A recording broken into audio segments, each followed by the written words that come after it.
Good morning, good afternoon, good evening, everyone, wherever you may be dialing in from. Welcome to this, the very first World Athletics webinar for 2025. Delighted today to be celebrating women in running. For those of you that don't know me, I'm Chris Robb, the CEO and founder of Mass Participation World, MPW. Absolutely delighted to be your host for the next 2.25 hours. We have an amazing panel of speakers today from literally across the globe. We were in the green room before, and we're going as far as far west as New York. We got Mary Wittenberg there from New York, and going right across to guests from literally across the globe, with me sitting here in a studio in Bali. So really delighted to be with you tonight. Say hello in the chat as you come in. We have over 300 people registered today, which means we'll probably have around 150, 160 or so joining us live. We are live streaming on the Mass Participation World Facebook page for anyone who wants to come back and see it later. We are also recording the show, and we'll make that available along with presentations afterwards. We're also live streaming into China, as we always do. A big thanks, as always, to Julia Chui, Jerry, and Qing Ling, the team out of CGX Consulting, who help us do that in China. And we've got an amazing and packed program, which I will come and share with you in a moment. Wonderful. We got lots of people coming on, but let's get underway. Let me introduce tonight's program. For those of you that have just joined and don't know me, Chris Robb, I'm the CEO and founder of MPW. Delighted to be your host for the next 2.25 hours as we celebrate women in running leading up to International Women's Day on Saturday. And as I said, we've got a packed program. We kick off in a few minutes, once I finish, with a panel, Women in Trail, which will be hosted by Natasha from World Athletics, who've done an incredible job in terms of helping bring this together with myself in terms of the program. Thank you, Natasha, for all your work, and we'll introduce you shortly. We'll then move on to a World Athletics Gender Leadership Task Force update. We'll have a segment. We've got two of these segments: testimonials from global women amateur runners, and the question we pose to them is, how being a women runner has impacted my life. And we've got 6 testimonials from across the globe that are pre-recorded. We then go into a real highlight of tonight. We are so honored to have Peres Jepchirchir, Tokyo Olympic champion, former world marathon and half marathon record holder, joining us for a segment called Celebrating Pro Women Roadrunners. We then have another segment of the testimonials. We have a segment, how best to communicate to women in running and sport. We've got a case study, a really fascinating case study from the Philippines, from Girls Got This. And then we will wrap it up with an amazing panel hosted by Mary Wittenberg, celebrating women in the running industry, some of our leaders from across the globe, before I come and wrap up the show. So just a reminder, the way to communicate through the show is through either the chat or the Q&A, which we will be watching here from the studio. We'll try and get to as many questions as we can. But let's get underway with our first segment, which is Women in Trail. And we are joined, and I'd like to welcome you on the screen, Marie Sammons, who's the Elites and Team Manager from UTMB. Are you with us there, Marie? If you wouldn't mind, turn your camera on. Esther Chilag, professional ultra trail athlete, joining us from Hong Kong. Marianne Hogan, professional ultra runner and coach, joining us from Canada. Judith Wider, also a professional trail running athlete, joining us from Switzerland. And they will be in conversation with none other than Natasha Manchado, who is the running project coordinator from World Athletics. Welcome to the screen, everyone. I just see Marianne at the moment with her camera on. Could the rest of you please turn your cameras and microphones on? I'll disappear off the screen and leave it to Natasha to lead the conversation with you. Hello, everyone. So thank you once again for being here with us this afternoon, this evening, this morning. So I am very, very happy to be here with these stunning women. I know that we should have Marie Sammons from UTMB. It seems that she is having some troubles to access. So let's see if she can make. Otherwise, we can, of course, start our panel. This is special panel about women in trail running. As Chris has already presented, we are here with Esther Tsilag, a professional ultra trail athlete, Mariana Hogan, a professional ultra runner and coach, and Judith Weider, a professional trail running athlete. So I will start to speak like in this panel, even though Marie is not here, so hope she can join later.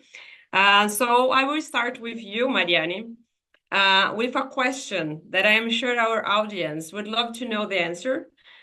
So in your view, how can we encourage more women to participate in ultra distance, especially 100-mile and beyond? I think there is a lot that that still needs to be done in that arena. But for me, really the key to getting more women to the finish line in ultra marathons isn't just about training or opportunity. I think it really starts with visibility and investment. I feel like when women receive equal media coverage and brands invest in female athletes at the same levels as they would in their male counterparts, we create role model for the next generation. And girls, they really need to see women competing, excelling, and they need to feel valued within the sport to feel like they belong there too. So I feel like this is something that we need to start working on for the future generation and realize that more representation leads to more participation, which ultimately really strengthens the entire ultra running community and the running community as a whole.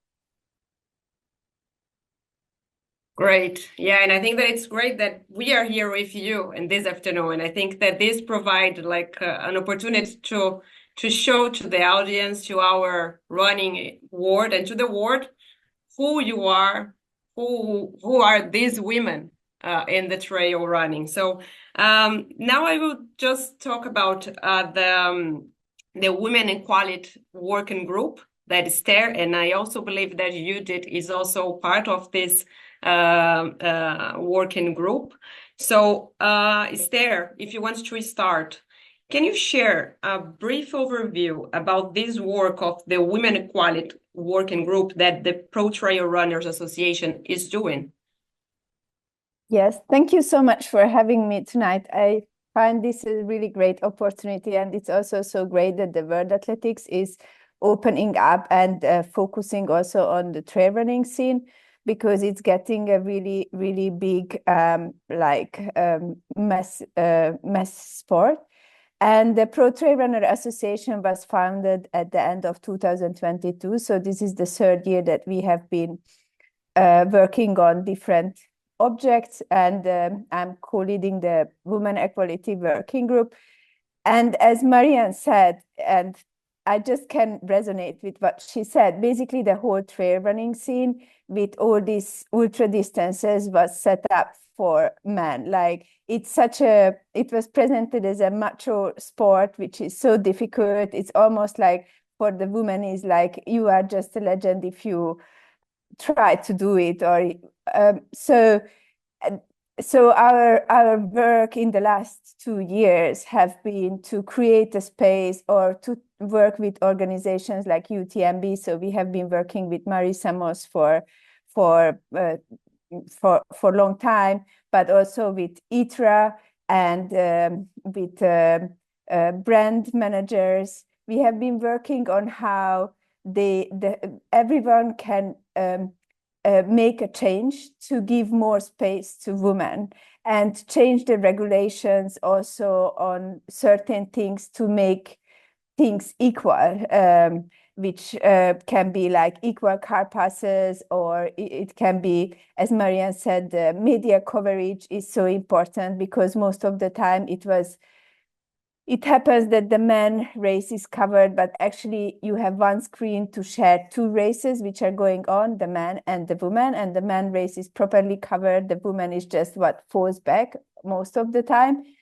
And things that we talk are often related to elite runners, but actually it's not, because just as Marianne said, like we need role models, we need to see stories, we need to see and be able to follow the competition of the women race in order to have more women in the field. And what we have been seeing, especially the more longer distance we look at, that the gender differentiation is huge. So we are talking about a 100-mile race, for example, UTMB is 12% versus 98%.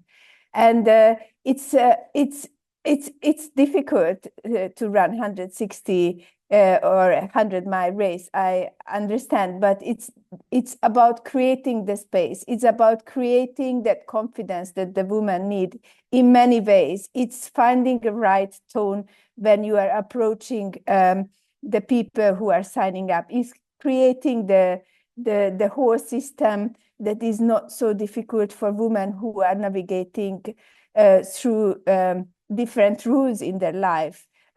So it has been really important that as a group of professional athletes, we come together, we have our own experience, everyone has its own, extra knowledge that it's bringing in.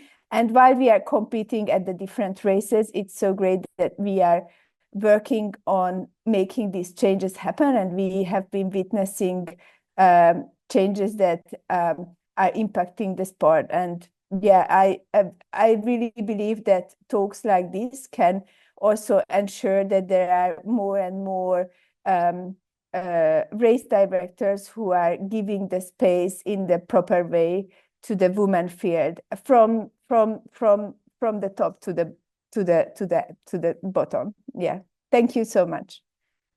Cool.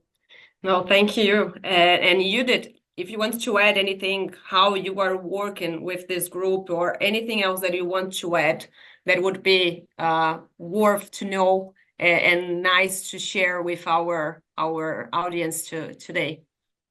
Yeah, thanks also for having me. I mean, I'm new to working in this group as actually I've just started because they've been asking me, and I'm really happy to work with this group or to work in this kind of area because I mean, maybe some of you know, I'm a mother of two girls. I'm still competing on a high level. And yeah, I mean, I think it's all over the running sport. If you look at road marathon or trail running, like the shorter the distances are, they're more female. The longer they get, the less female athletes we have.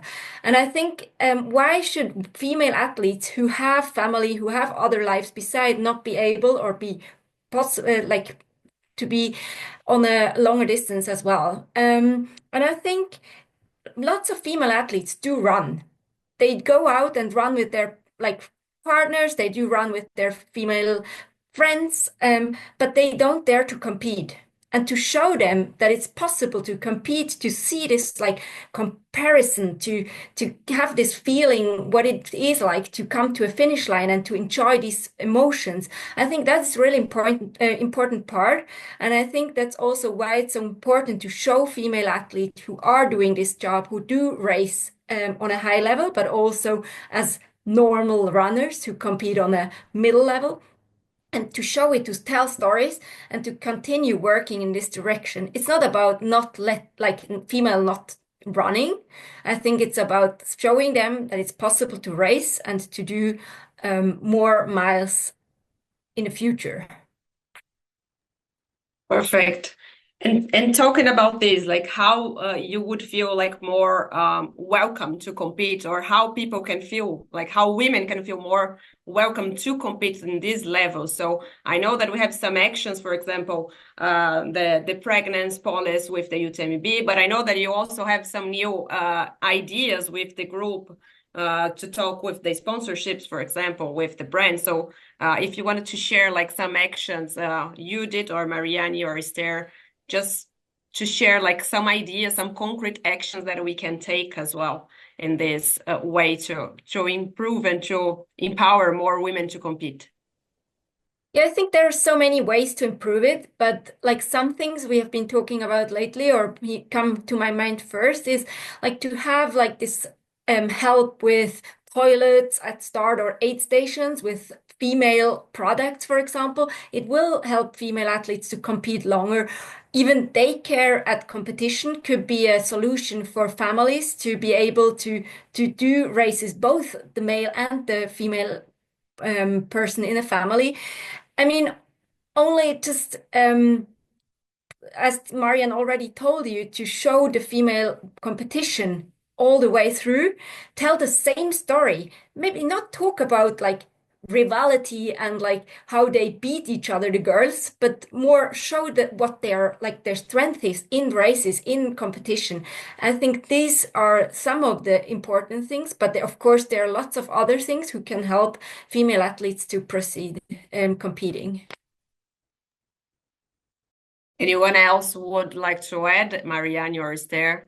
Yes, if I can come, as Marie Of Samos course. is not here, and we have been working on this with UTMB. So the start line of UTMB was really problematic till last year because just it happened that almost everyone in the start line was men, and there was maybe one or two women, but not definitely like an equal representation of the two genders. And so last year, there was this first time split at the start line. So on the left half were the men, and on the other side, on the right, there were the women. And so there was a barrier, and so that created a really great solution for all the UTMB finals, so OCC, CCC, and UTMB.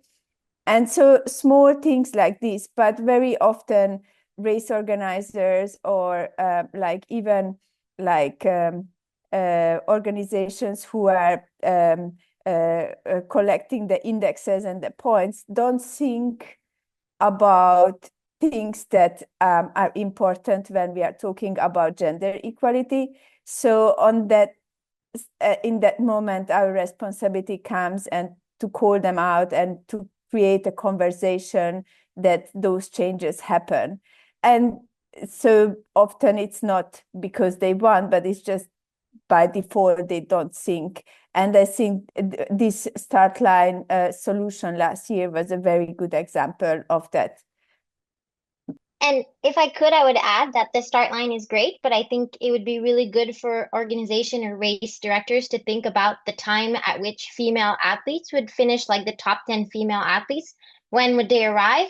And would there be a way to maximize audience participation as much for the male as they would for the female? So the longer the distance, of course, the harder this is to coordinate. But I feel like when race organizers think about a time of start day, a time of start for their race, they should think about when would the top 10 men finish and when would the top 10 women, or even further down the line, so that there could be equal representation at the finish line for both male and female, so we could have kind of the same experience. And the most important here isn't necessarily for the athlete, but it's for the broadcast again, and to think about, a young girl watching this on TV, and she wouldn't have to ask herself why that the arrival of the 10th woman finisher isn't the same as the arrival of the 10th men finisher. That would definitely break my heart to imagine this young girl having to ask herself that question. Yeah, no. But thanks for sharing all these thoughts, all these actions. And I think that now to celebrate a bit all this amazing women that we are here, that are here with us in this panel. I would like to ask for each of us, if you, not me, because I don't run trail running. I would like to highlight what you would highlight your top 2 or 3 achievements in your career, so everyone can know a bit more about each of you. So yeah, maybe Esther can start. I would definitely say that 2023 and 2024 came third at the Western States Endurance Run, which is a 100-mile race in the US, and that was for me the performances that I definitely put on the top. Great. Perfect. Marianne. Yeah, I echo the same. I got third at Western States in 2022, and that was my first 100 miles. So that I think was a big accomplishment for myself. And then my 2 podiums at UTMB in 2022 and 2024. Amazing, amazing. You did, and yours highlights. Yeah, I'm more into shorter races, so my highlight probably is Golden Trail World Series overall winner 2019, I think, and twice second. And then, of course, also UTMB OCC competition as the final. I was second there too, and World Champs short trail are kind of the most important accomplishments I had in the last years. Great. No, it's amazing. You see, like I think that this we needed to portray, or like to share and to show like what we can do.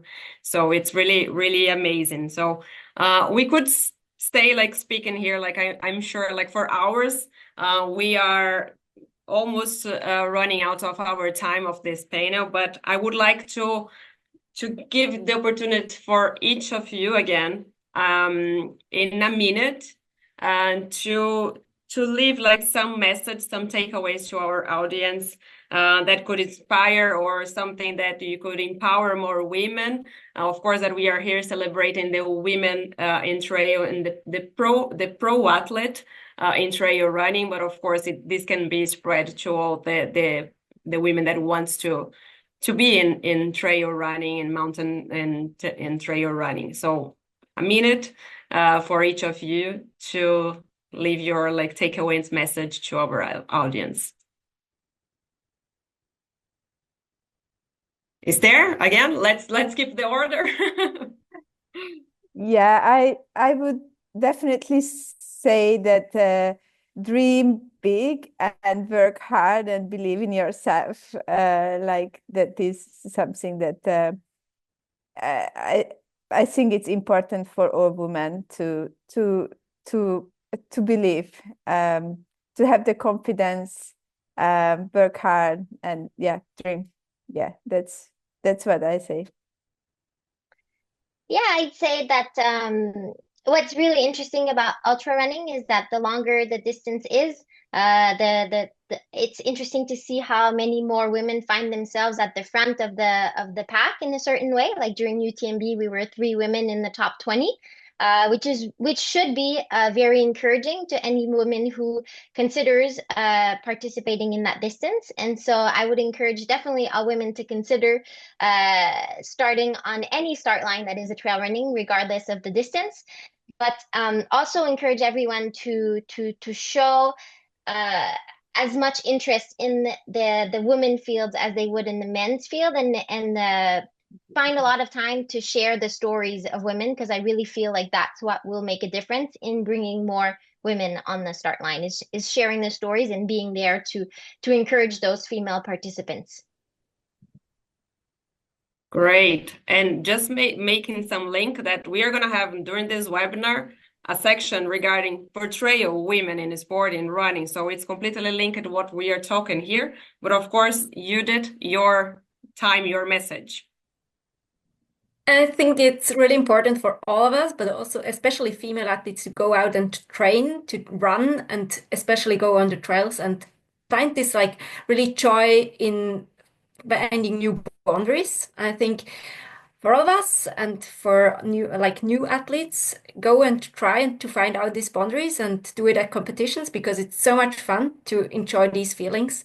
And it's definitely worth fighting through some difficulties, but we work to get them less, and then we will be happy to continue in this direction. Great. So thank you. Now we have Mahi. Maybe Mahi, I'm sorry that we couldn't have a better or talk a bit more with you, but I think that I think that we have some time to, maybe you can share some message from your perspective, from your role, and maybe give some message, some inspiring message to close this section. Well, thank you, Natasha, and I really apologize. I had a super good technical problem. So just very inspiring to hear what those wonderful elite athletes, professional athletes have to say. What I can say is, as a UTMB group, and what we really want to achieve is to how we get more representation of women into the sport. We show them more I know we've heard the mention of the start line and everything, how we do on the live have specific teams to follow really the top 10 women, the top 10 men. What I want to say, I know the session is over. We really working hard just to give more visibility as well as to have a good, working together with the elite athletes really well in order to inspire more and more women all over the globe. So yeah, I don't want to take more of the time. I know it's over. And again, apologize because No, it's okay. And then of course we know that UTMB is doing some action, so we have more 2 minutes to end this panel. Yeah. So if you want to share like a part of the pregnancy policy that I already told a bit about, but of course, like you mentioned, I think yesterday in our prep call, yeah. In terms of, like, for example, to recognize the performance of the elite athletes, for example, UTMB has put together since 2018 prize money. And as we started right at the beginning, it was right away an equal amount for men and women. And I think it's quite noticeable because it's not the same in a number of sports. So I think we, right from the beginning, really wanted to show that women performance is just as great as men performance. And yes, for the pregnancy policy, I think it's really a good policy that helps women who wants to get pregnant and in races where it gets really difficult to have a bib, and that's for all women, then it was an opportunity for them to be able to have their priority set back to the time they were ready to race again. So that's the kind of things we're putting together, and more to come. Also to make the events more welcoming for women. We are working on a number of topics and also looking at the organizers themselves, like among around 50 events we have 21 women who are in co-race direction. So it's really nice to see that there is a representation into the organization. Whoa, that was quick, eh? Yeah, it was super quick, but I think that at least we could share like a bit of like an overall from your perspective as well. So yeah, so I would like to thank you. Unfortunately, we don't have like more time to keep talking about this, but of course we are gonna have other opportunities. So thank you so much, Esther, Marianne, Judith, and Marie, to be with us during this webinar. Thank you so much. Thank you. Thank you. Thank you. Chris, over to you. So much. Thank you so much, Natasha, for hosting that session. Marie, thank you for joining us. Great that you managed to make it there in the end. And also a big thank you to Esther Chillag, Marianne Hogan, and Judith Wider. Some great discussions there. And as you said, I'm sure you could have gone on for ages, but a couple of things I picked up. The importance of getting the narrative right, telling the same story of the men and the women. The opportunities around collaboration and race directors. Interesting comment there about working with race directors to get their start times right to ensure that the women get equal billing at the finish line and the opportunity for spectators to see them. So thank you so much for that. As we move on to our next segment, which is a report from the World Athletics Gender Leadership Task Force. Delighted to welcome Stephanie Hightower. She's the chair of the World Athletics Gender Leadership Task Force. And standing by is going to be Alessio Punzi, who I'm sure needs no introduction, the head of running and mass participation at World Athletics. Alessio's on screen. Welcome, Alessio. Stephanie's going to kick us off with a presentation, and then hopefully we're going to have some time for Alessio to ask you a few questions at the end. Hello, Stephanie. Big welcome. Thanks for joining us. Good morning, and happy Women's History Month here in the United States. So this is really, really fitting that we have an opportunity to talk about what we're doing at World Athletics and how we are empowering women worldwide. So next slide, please. Great. Okay, so next slide. So anyway, thank you for that warm introduction.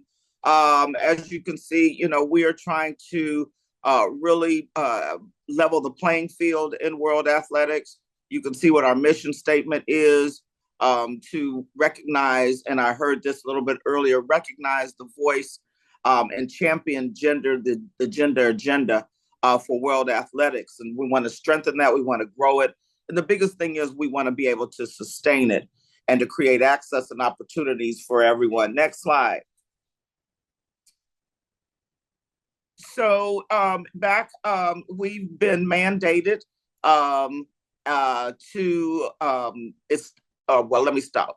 We established the Gender Leadership Task Force under the leadership of the amazing Seb Coe back in 2017, and we've been going strong ever since. 2 years ago, World Athletics Council, they agreed that we should continue the work that has been going on since 2017.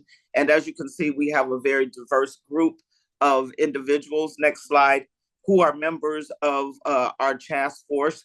And just wanted to show you this visual because we think it's important that you see that we have men we have added to our Gender Leadership Task Force. You know, having those male champions are really important, and having them as sponsors and to encourage gender equity, not just among women, but among men. So that's why I wanted to show you this picture of the amazing group of people that I have the opportunity to work with on gender leadership. Next slide.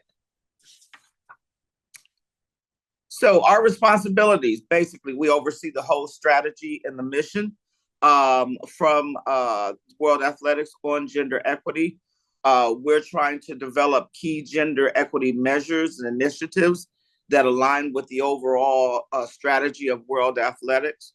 The biggest thing we're doing right now is we're monitoring our progress and we're getting feedback through data. I believe that data is our currency, and we have to have data in order to be able to go back to the World Athletics Council and really the world and say, here's what we've been able to accomplish. You know, one of the big things we're really working on hard is trying to increase gender equity across the administrative roles and referees and coaches. We all know that sometimes, as been stated, women coaches are still being pushed aside or in the background. And we want to make sure that we continue to increase that.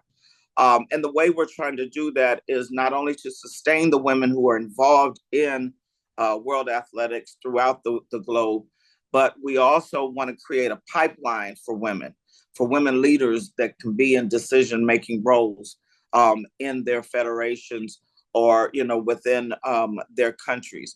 And this sometimes becomes a problem, as many of you know. Next slide, please. So we've launched numerous types of campaigns along the way.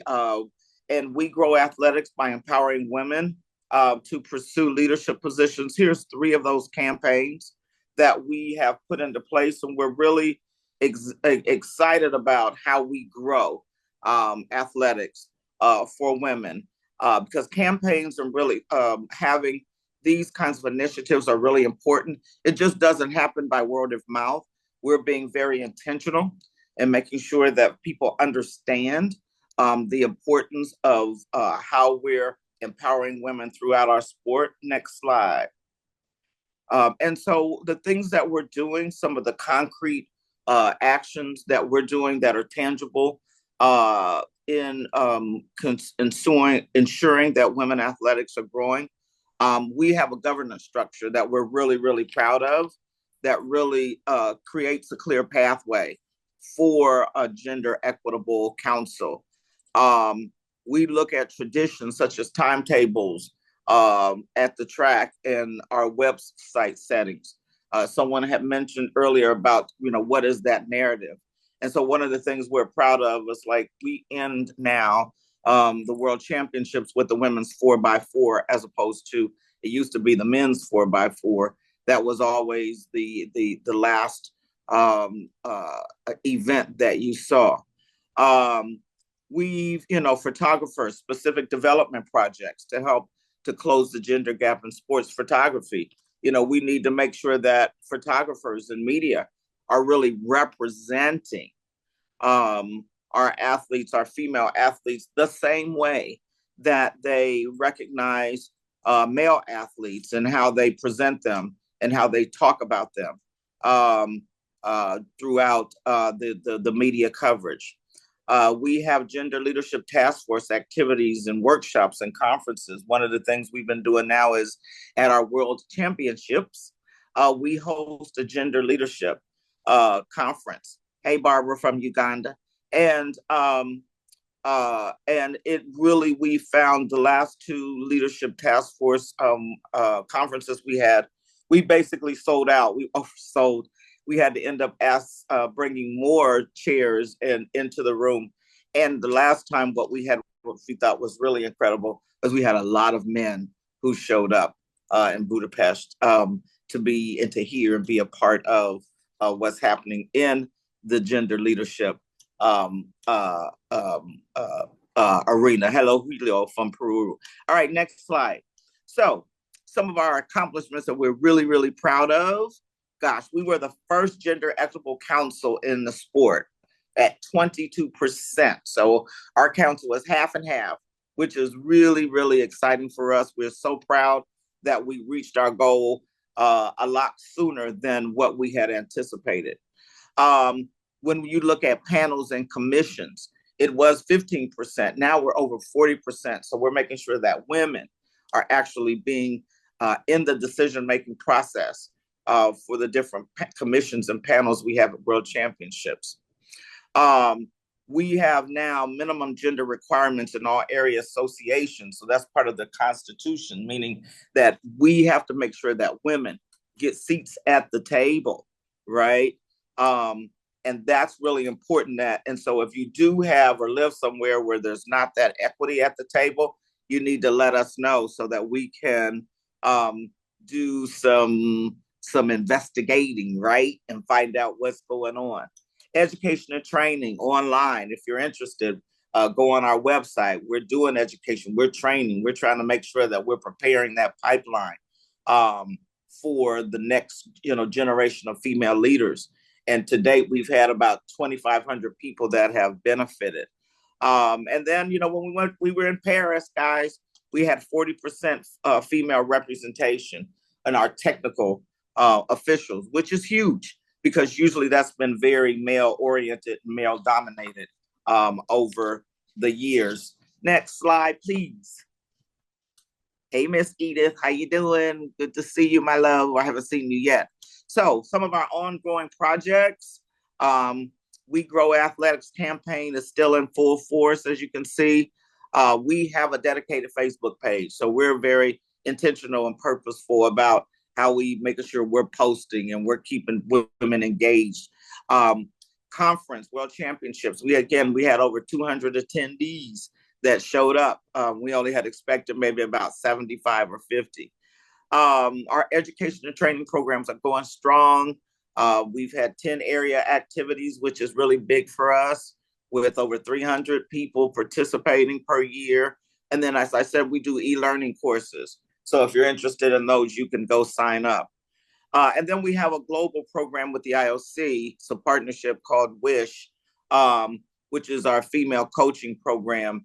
And, this is one of those that we really want to grow. It's so beneficial for women to have this leadership course, but it's very costly. And so down the road, we're going to be looking for sponsors for that WISH program. Next slide. So as you can see, we have, just sort of a breakdown of how we're, putting our e-learning coaches, e-learning courses in place. And look at those numbers when you look at technical officials and kid athletics safeguarding courses, and look over, which is really, we still got a lot of work to do at the coaching at level 1.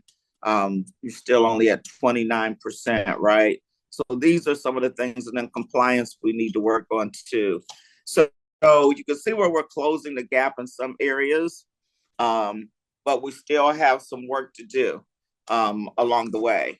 Next slide, because I know Alicia's waiting for me so we can talk.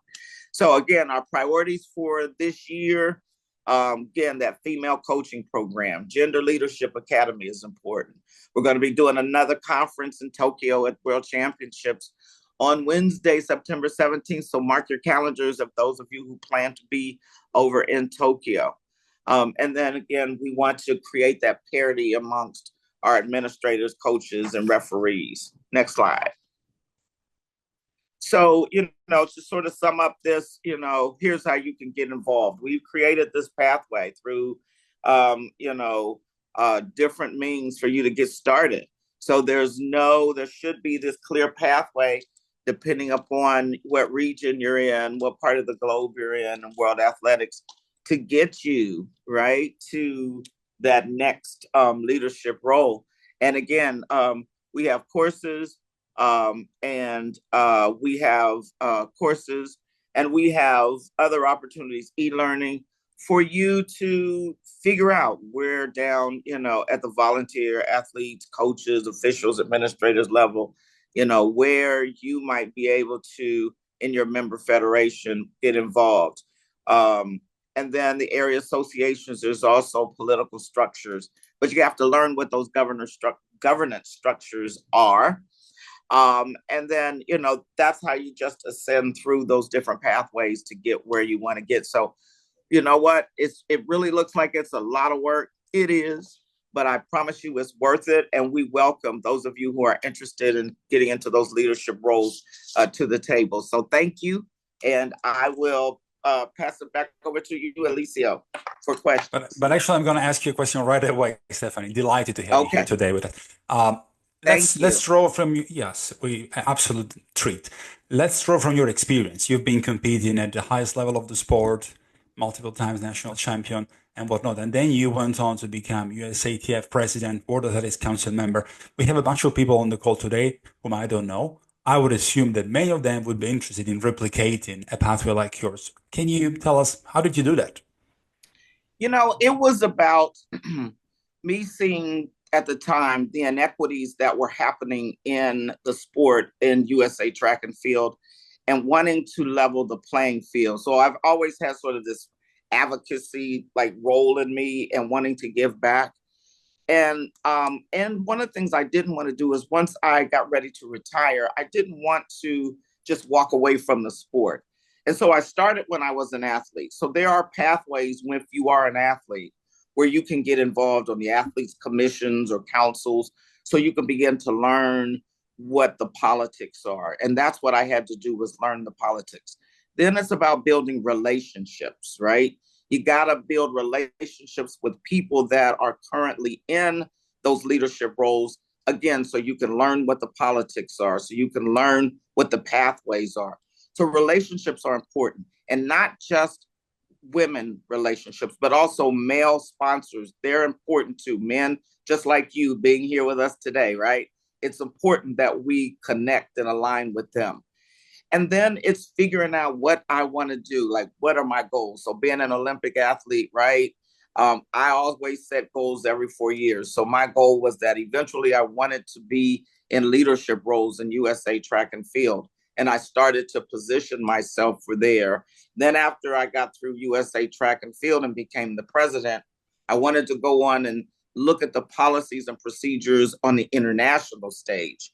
And so then that became my next goal, was to be a council member after that. And then, I've been very fortunate, as I said, and President Koh has allowed me to continue this work that I started as a council member with gender equity. And you see the results that are happening. And that's why I continue to be really passionate about this work. And there's been a lot of people that are on this call with us today that I've had the privilege of working with because they're passionate too.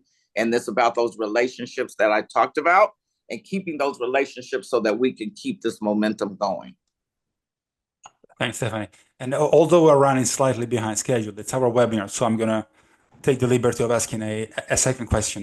One of the ways through which we grow athletics, as we've seen in the presentation from the task force, is by breaking with traditions. Now, a current tradition of our sport, which certainly we all are very proud of, is equal prize money between men and women, right? In every major competition, from the road races to the track, you could argue that athletes really have the same profile and the same prize money and probably same appearance fee. In certain cases, some women can even earn more than men. but probably it wasn't always that way. As a historian of the sport, when did that start? I genuinely don't know. Nobody, you know what? There's inequity we know for women all over the globe, and it's always been that way. Look at here in the United States. We just got the right to vote, like probably only about 75 years ago. You know what? I think it's just been a matter of what we're talking about, Licio, when you don't have women at the table helping to make those decisions, then we get pushed on the back burner. That's why it's so important for women to be engaged in the decision-making process. And so having women at the council table, right? Having women at your member federation levels, having women at the area association levels, that's how you begin to change. But let me say this, we also have to have women who have courage to speak up. And I think that became part of my reputation sitting at the council table.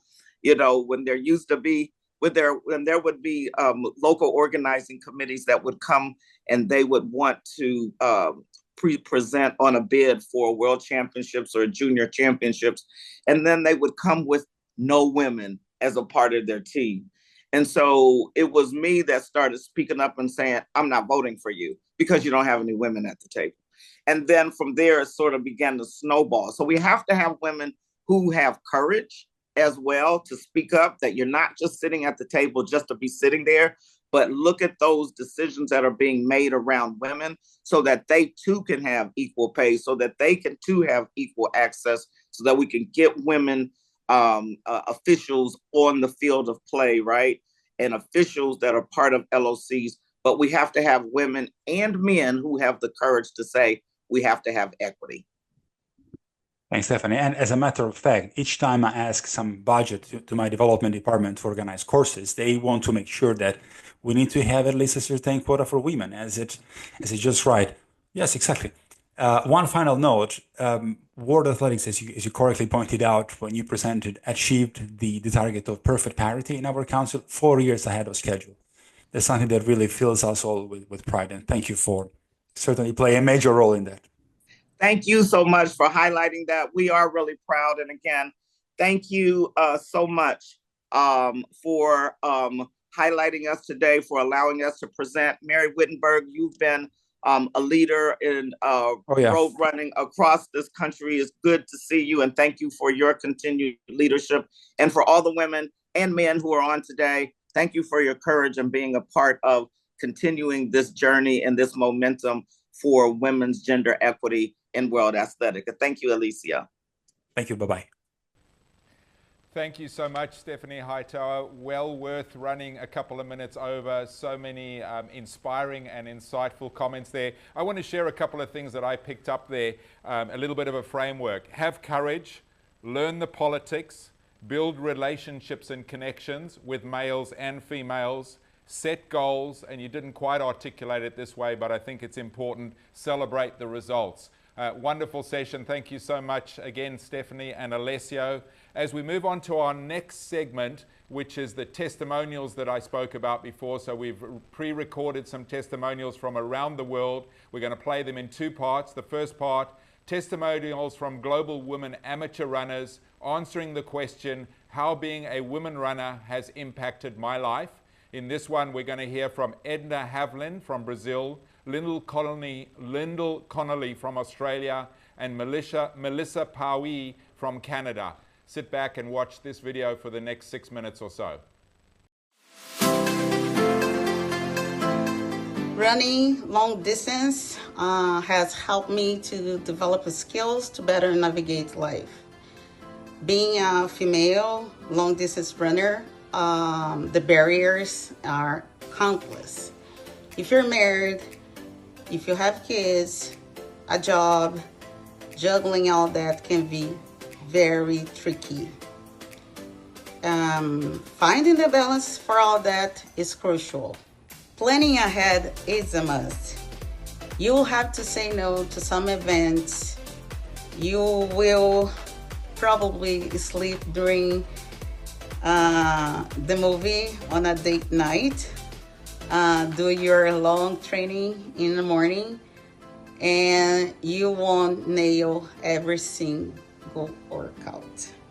So give yourself some grace. Life happens, and we need to be okay with that. Back in 2017, when I went to Boston to run my first race there, I had the chance to meet Catherine Switzer. It was her 50-year anniversary of her running Boston for the first time. So I asked her to sign my book, and I thanked her for being fearless and open up the space for us women. And because of her, I could be there in 2017. She said to me, "You can thank me passing this to the next generation." It is exactly what I'm trying to do. I hope that more girls, more women come enjoy this sport. I have been to amazing places. I have met wonderful people through running. It is truly a community. I've been running for the last 20 years. I'm 60, and I really took it up after my third child was born. And it's a huge part of my life. I try to schedule it in every day, and I run between 5 and 8 Ks. I make sure that it's never something I dread. I always look forward to it. Running has kept me physically strong and mentally strong. So, you know, when I was going through a divorce 10 years ago, sometimes things felt overwhelming and insurmountable problems. And the last thing I'd want to do is go for a run that I would make myself.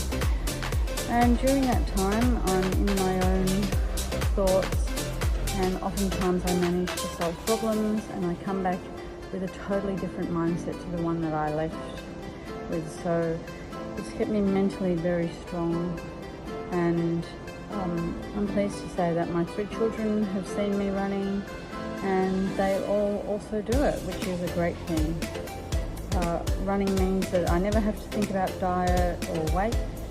I know that I've earned the food that I eat. I can't say for sure, but menopause is absolutely no issue for me. I didn't have any symptoms of night sweats or hormonal issues. I just really breathe through it. I can't say for sure if it was due to my running, but I don't know. I have a bit of a feeling that being as fit as I am because of my running probably helps in that area as well. Running to me is just a massive positive. I can take my runners on holidays. I just give my runners some sunscreen and some sunnies, and you know, it's so transportable. I have a variety of runs that I really look forward to doing. You know, it's just an all-round fantastic activity that keeps me fit in my body and fit in my mind. So yeah, there we go. Running is great. Well, I wouldn't say that running has just impacted my life. I would say it has molded it to be what it is today. From being a 27-year-old whose first marriage ended and using it as a coping mechanism to now being a running coach of a club of 70% female. It has completely absorbed my life and made it what it is today. I saw running for me as a way, like I said, to cope and to get through things, and then it gave me this sense of pride and power, because I realized that I could do really difficult things that I set my mind to. It helped me, give me the courage to open my own business and step back from my day job. It's also really allowed me to, provide a good example to my stepdaughter, who has gone through her own challenges. And I'll never forget the day that, she came home and she'd been given an essay to write on what defined her, who was she? The essay was titled Me. And she said she didn't really have anything when she looked at her dad and myself. We had running, and she used to be into running, and she wanted to get back into it. And, since that, she's taken running up on her own again, and it has literally, I've seen it, when she has a bad day, it takes her through a bad day. She'll go out for a run on her own, you know, at 15 years of age, now 17 and still loving it. And so to be able to see what running can do for a teenage girl, it has been absolutely one of the most important things in my world. I also see what it does for a lot of the women on my team, you know, going through their personal issues, or just as a way to prove to themselves too that they can do things that they never imagined they would be able to accomplish. I think too, as a female in running, you can line up and you're at the start line with men, and you know that, you know, any given day you belong right there with them, and you know what, some days you might even beat that guy standing beside you. Not that that's what it's about, but it really just shows you that you are equal. You can stand on that line like anybody else, and do what you set your mind and heart to do that day. I think too, running gives us a sense of purpose.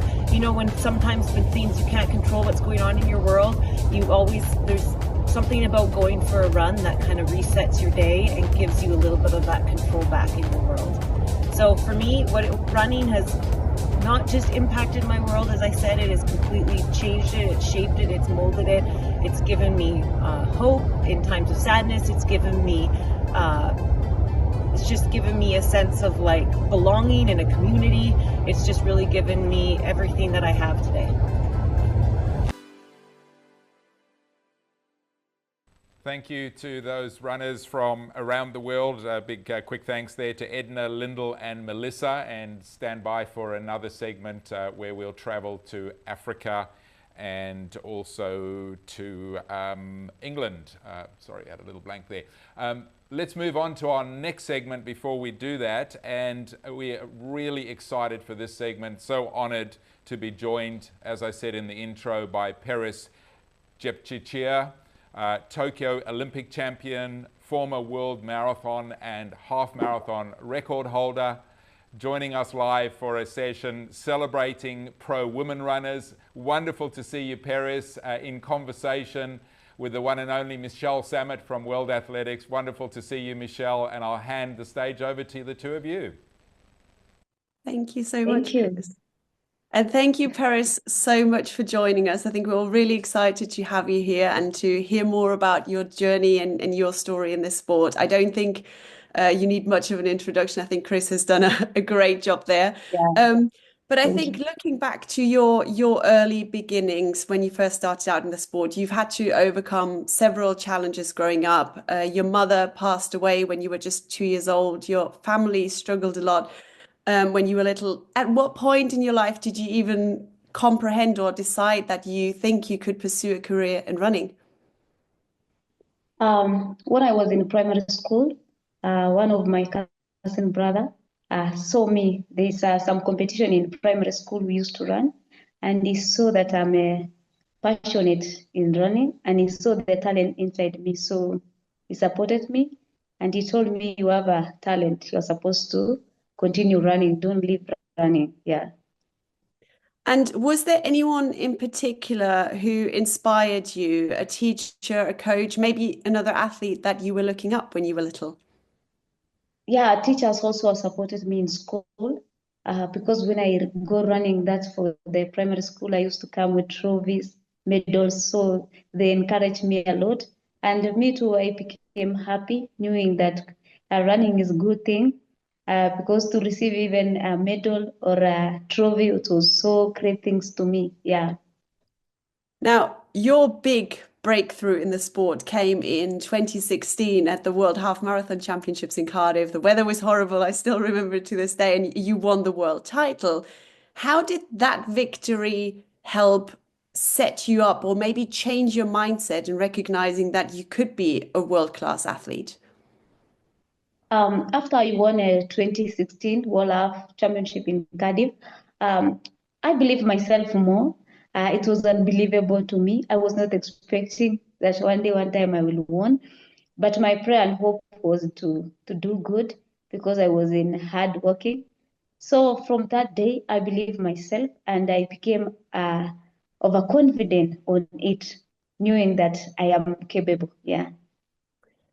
Now, then in 2017, so the following year, you set a half marathon world record, and then later on found out that actually during that race you were already pregnant with your daughter Natalia. What has been the biggest change for you since becoming a mum and now still a world-class athlete?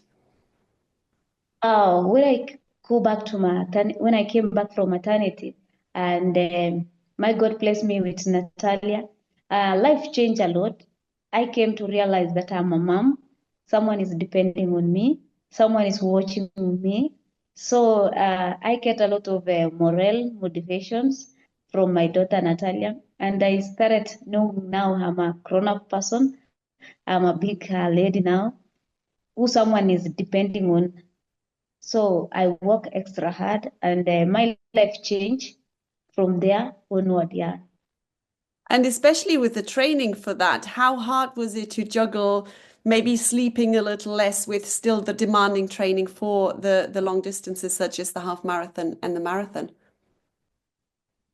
In marathon, half marathon was a little bit easier in training, and when I came to marathon, I was already mom. I was having Natalia, so it was not easy to train for marathon and to especially to be a mom. But I believe myself and I work extra hard, and I think I take everything to be simple and easy. I didn't take anything to be hard in my life. Yeah. Now, I'll forward in the timeline a little bit. Across 2021 and 22, you became the first athlete to win an Olympic marathon title, the New York City Marathon in the same year, and then the Boston Marathon straight afterwards, which is an incredible feat in itself. But what I find even more incredible is the fact that you actually don't have a coach. You coach yourself and you very much listen to your body. How do you manage to stay so consistent for such a time period at the highest level? First of all, I have to be disciplined for myself, knowing that I don't have coach. I'm supposed to wake up early in the morning training because I knew that I'm going to the race and we are competing with people. So I try my best to be disciplined, work hard, knowing that I'm going to compete, and that the results, it will come after finishing the race. So I try my best to train well, to run good. But it's not easy sometimes to train alone because sometimes you have an injury coming back, you destroy yourself, you understand? But I used to believe myself, and I told myself, I'm supposed to do this by myself so that I can be example for another women. I have to be strong. I have to believe myself. I have to work extra hard. Yeah. And what would you say is the most difficult thing about being self-coached and creating your whole training program? It's difficult. I can say it's difficult, but I used to make myself disciplined because the program I didn't change any program. Even when I'm going to Olympic in a hot conditional area, I don't change my training because I don't know if I change, if I will run good or bad. So I used to follow the same program of my training. Yeah, which in sometimes I think it's favorable, sometimes it's not favorable, but I believe it's like that. Yeah. But it's not easy to train alone, it's not easy. Yeah. I can only imagine.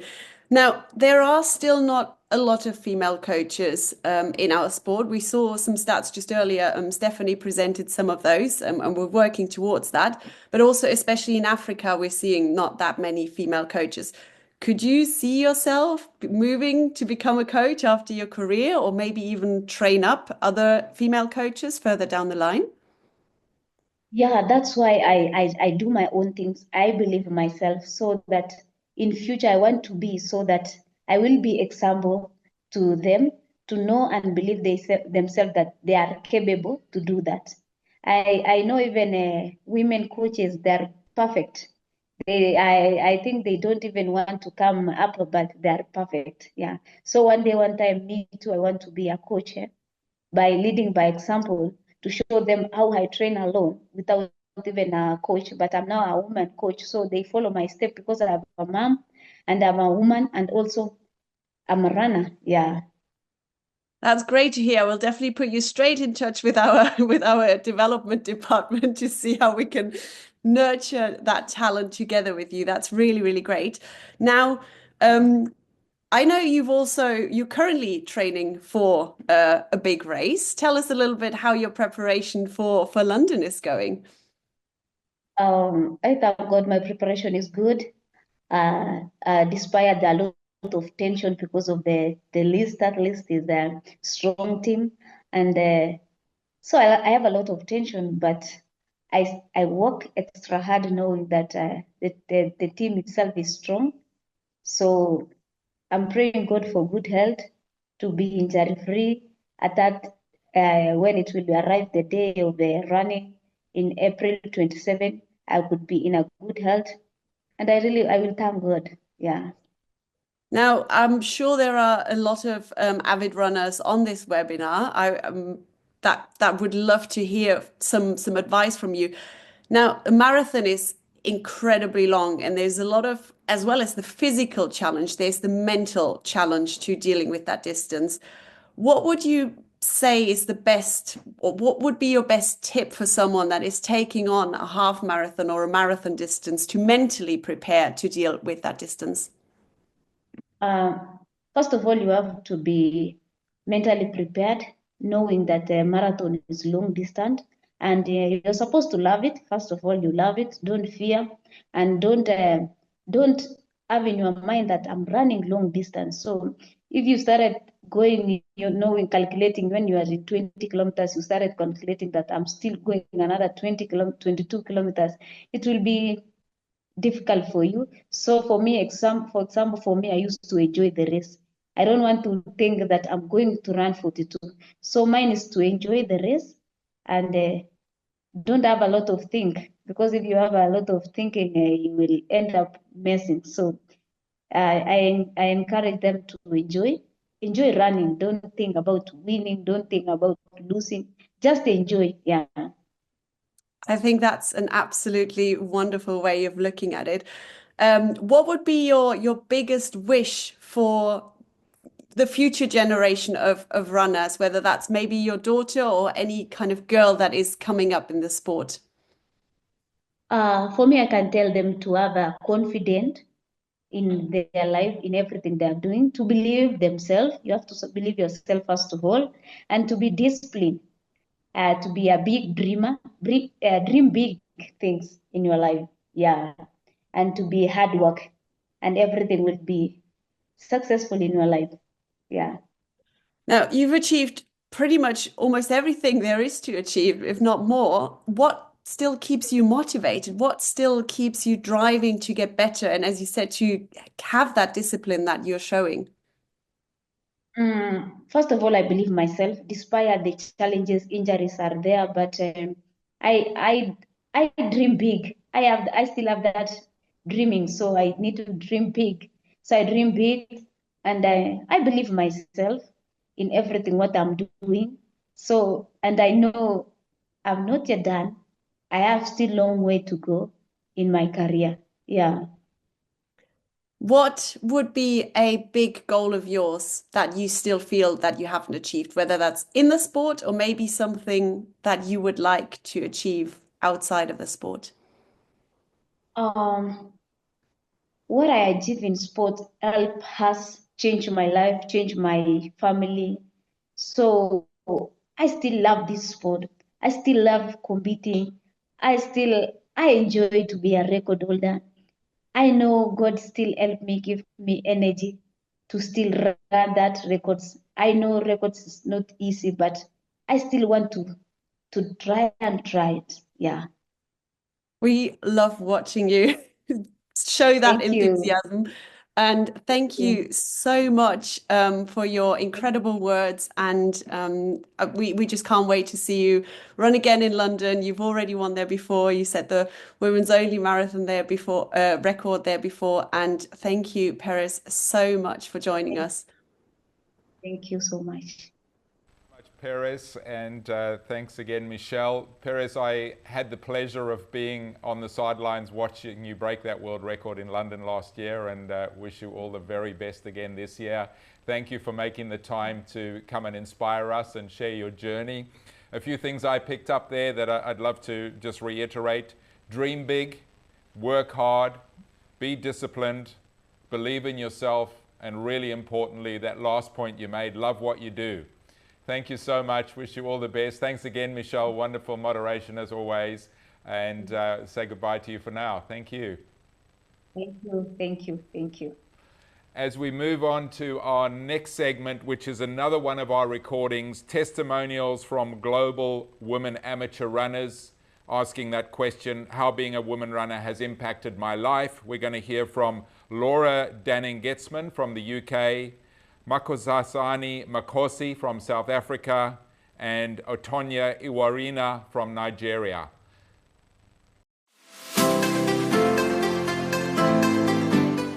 When Natasha first asked me how being a runner has impacted my life, I really had to think about it because it's just become such a natural part of who I am now that I hadn't really considered it in this way. But looking back, I can certainly say that running has shaped me in ways that I never expected. I started running in my mid-20s after deciding to stop playing field hockey. And initially it was just a way for me to stay fit, but then I got an entry into the London Marathon. And that's when I got really hooked to the sport. My lifestyle, my priorities completely changed, and instead of staying out late on Saturday nights, I found myself much more excited to wake up early on a Sunday morning for the long run. And when I started running, I never thought about setting an example or influencing others. It was just something I was doing for myself. And it wasn't until a colleague told me that I'd inspired them to start running that I realized the impact that us regular runners can have. It's quite humbling to know that just by showing up and staying committed that I've been able to motivate others to do the same. Running's also given me the confidence to tackle some big challenges, and I often look back at some of the tough training sessions that I've done during a marathon build and think to myself, how did I even do that? And the effort that I put in back then still impresses me and reminds me that I'm capable of much more than I thought. Over the last 10 years, my relationship with running has definitely evolved, and what started as a way to stay fit turned into a love for the challenge of chasing fast times. But more recently, as an expat in Switzerland, joining running clubs or going to the local park run on a Saturday has become the best way for me to connect with others. It's also my go-to for reducing stress during difficult times or after a long day of work, and it's the perfect chance for me to clear my mind and to reset. So looking back, I cannot imagine how my life would be had I not started with this sport, because it's just given so much back to me. I've been running for about 27 years, and my focus is mainly on marathon and ultra marathon running.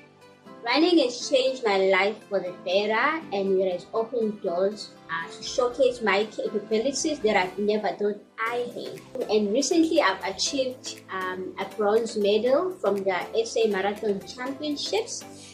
I have grown from running as a junior to the veteran athlete that I am today through training, consistency in my training, and discipline. Lunch Mela has played a major role. He is my mentor in the women athlete that I am today, to keep pushing against all odds and focusing. And also training with the group has helped me a lot to focus on training, because running as a woman alone in our country, it's not really safe and it's not wise at all. I also get inspired by hearing other young girls who see me as a role model and somebody who inspires them in their running, and some have running professionally and some are social runners. So it inspires me to know that by my running and being consistent, I have inspired many other young women. So running is my career, not only my career and my lifestyle. Thank you.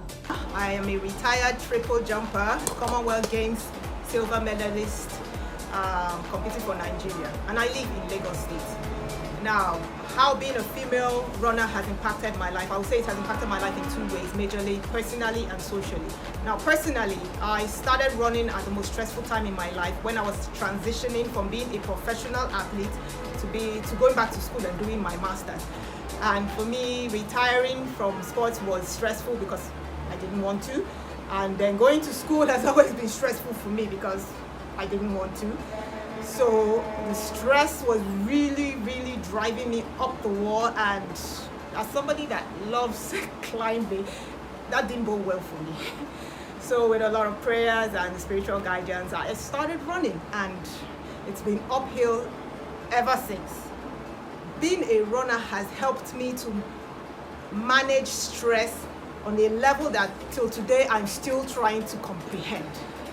It has helped the mental clarity and strength, the emotional maturity is just something else.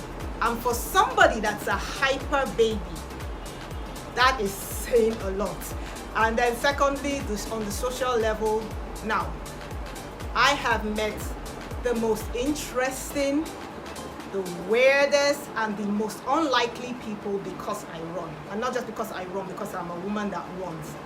Now, the events my company organize, we tend to organize events, and I tend to try and make sure we organize events in my community. And those events are very inclusive. You have professional athletes to CEOs, top government officials like governors, ministers, to the area boys on the streets. It's very inclusive. Everybody's inclusive. So in my community, people know me because I'm consistent and I look the part. So you won't question whether I am doing it or doing it well. So they know me. So when I run like 4 a.m. in the morning. And one of the things I'm not worried about is security.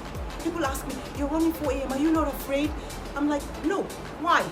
Because what we do is inclusive. People watch out for me. Even if I don't run for a long time, people ask me, oh, they come up to me and say, oh, we've not seen you, you're not running. And when I'm running, you have people cheering me and giving me water. So security for me is not an issue. As a female running at that time, to say it's not an issue, you can see that that's an impact, and it will have other impacts on other women that come out to run also at that time. So for me, those are the two main parts that really has impacted my life when it comes to running as a woman. Thank you.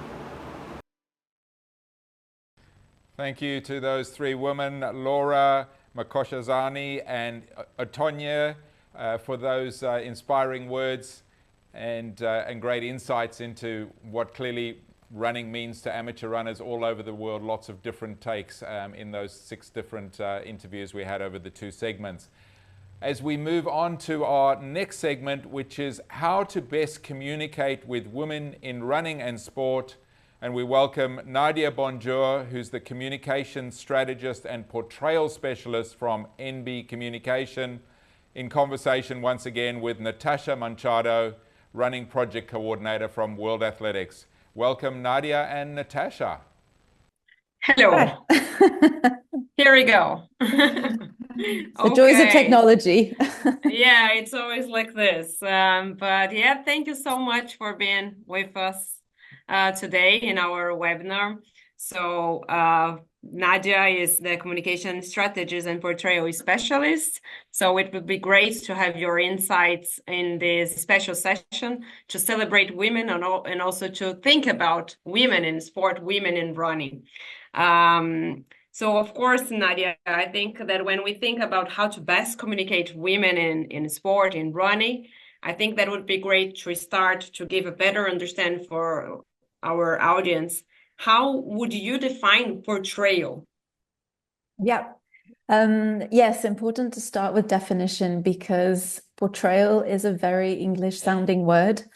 And I think in general, when we're talking about representation of women, we often have a shortcut in terms of, the quantity of coverage.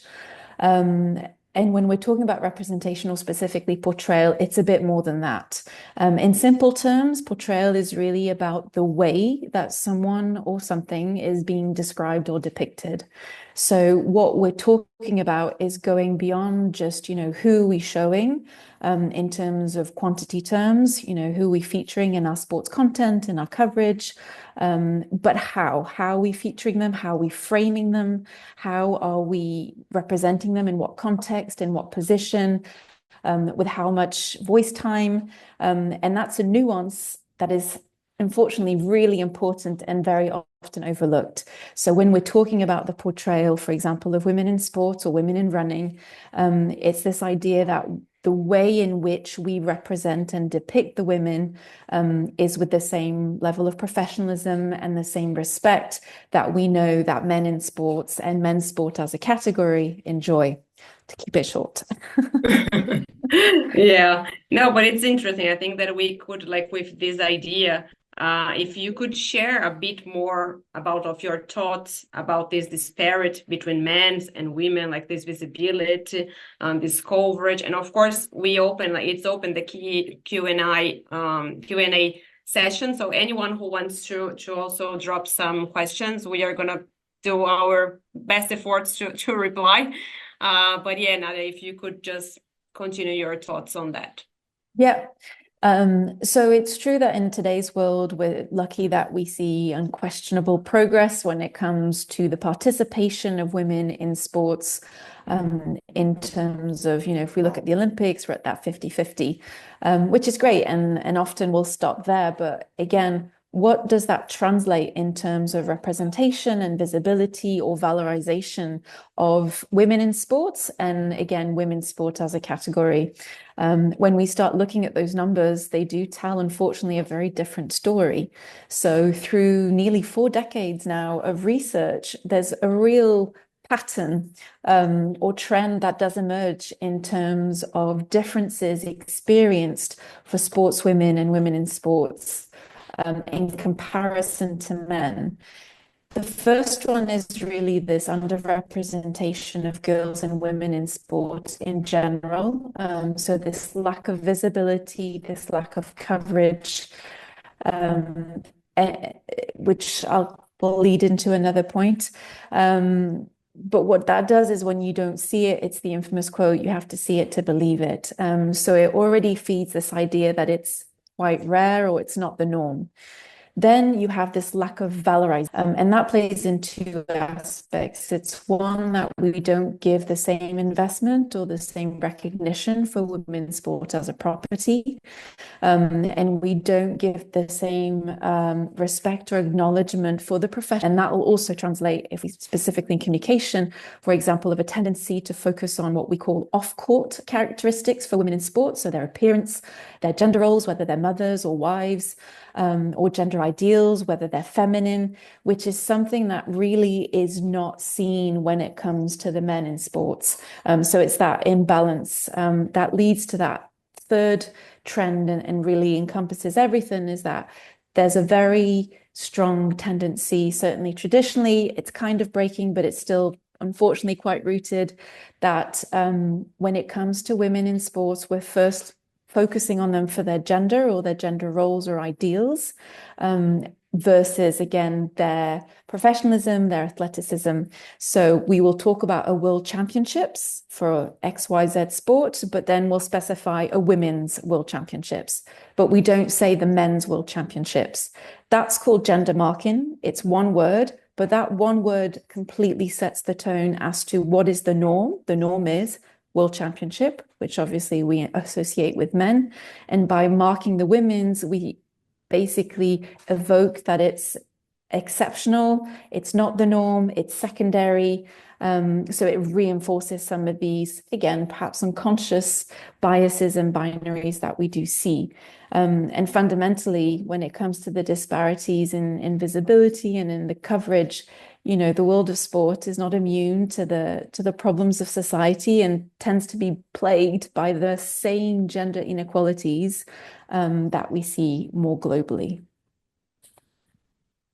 Oh, it's super interesting. And yeah, sport as a social manifestation, like we say. So of course we have the same issues, challenge. So it's interesting to to listen to you about these things in the sports and the media.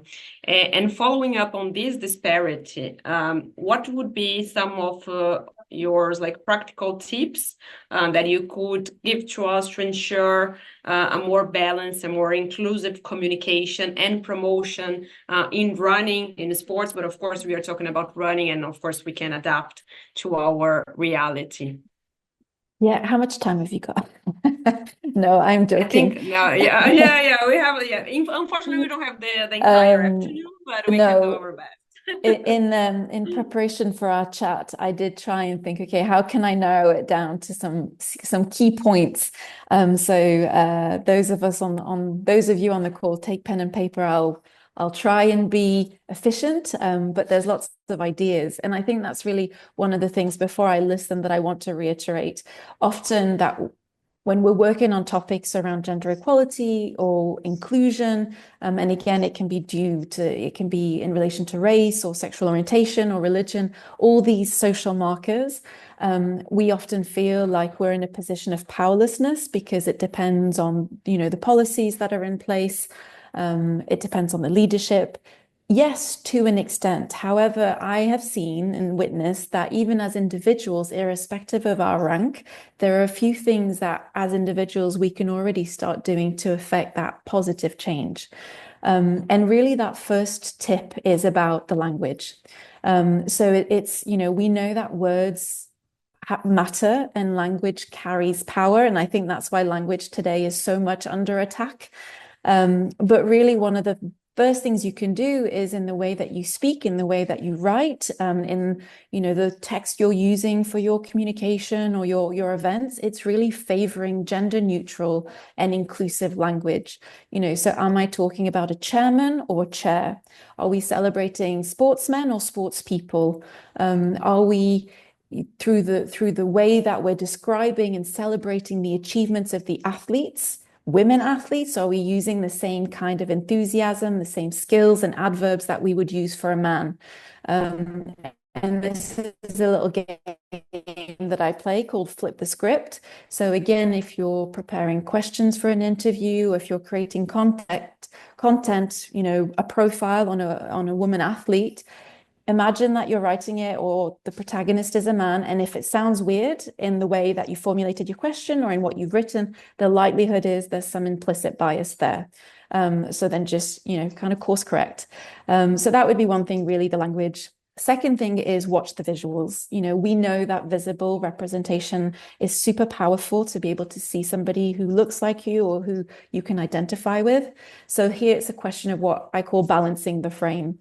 So it's opting for that respectful and active imagery, especially in a sport like running, where the attire, certainly at the elite level, will differ quite drastically between women and men in terms of the length of coverage or, how short are the shorts compared to the men and the women. So the way that you frame your pictures and the way that you're framing your shot to publish on your social media channels, or that really plays a part. And often, again, women will be presented in a more passive role. So we want dynamic, authentic, active images of women in sport, be they sweating and gritty, like that's what sport's about. We're not just there for an aesthetics. I'd also talk about the voices. So finding the voices and diversifying the spokespeople or the storytellers. We know that who creates the content informs the content. We all come with our lenses and our experiences. So if you have everybody who's creating content on your team, or even if they're third-party providers, if they all look the same and they're all coming from the same background, the likelihood is you're only going to get one kind of vision. So as much as possible, you want to mix it up with different voices of different generations, different backgrounds. And there's some great examples out there of how federations have done that as well.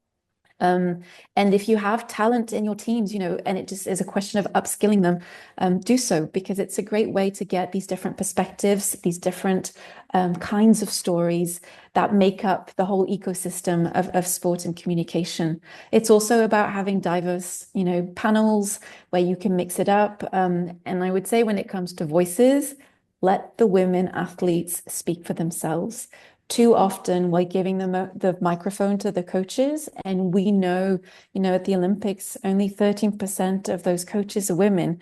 So if we're always interviewing the coaches, that means we have, 80+% of that expertise coming from a man's voice. And it's not to discredit their voice, but give the opportunity for the women in their own words, in their own space and time, to be able to share their own story and experiences as well. Two more points, which I do think are critical, is collecting the data to create the awareness. This was when I used to work at the International Olympic Committee, one of our starting points, when in 2018, we saw a UNESCO study revealing that the global sports media coverage, only 4% was dedicated to women and women's sports. That was a real critical moment and a key figure that allowed us internally to start, getting that conversation going, and then thinking, how could we, with our respective area of influence and responsibility, start provoking that change? So know, what does the landscape look like in your sport? Is it good, balanced? We often think it's better than it really is. Is our coverage balanced? And kind of do a little bit of those numbers, because that will be a great way to identify the gaps, see the opportunities. And we're still at the stage where we need to create awareness. We can leverage that to create that awareness. And last but not least, it's really do more storytelling. There are so many facets to a person in sports. They are not just a man or not just a woman, and they're not just a runner. There are lots of different things, and there's lots of aspects to taking part in sports that I think can interest, and especially, in terms of women's health in sports, it's a whole untapped area, which again, I think captures the attention because we're hungry. How can we, let me just drink a minute, thank you. How can we be active whilst, preventing injury, or whilst, going through life challenges? And I think that's where playing with the digital platforms that are at our disposal today, we're very spoilt and lucky in having the choice that we have. It does give us a playground to experiment. And we've seen platforms like TikTok, not to mention any, but they have been key to the growth of women's voice and women's sport. Because it's created that space where women can take charge of their narrative and their storytelling. So it's also a great opportunity to partner up with platforms, media outlets, athletes, and to tap into those new audiences. And then obviously you can have more structured ways of doing things through policies and directives, but I thought I would keep it more in an individual basis for now. Perfect. And just to wrap up at least this session, because of course the conversation can continue.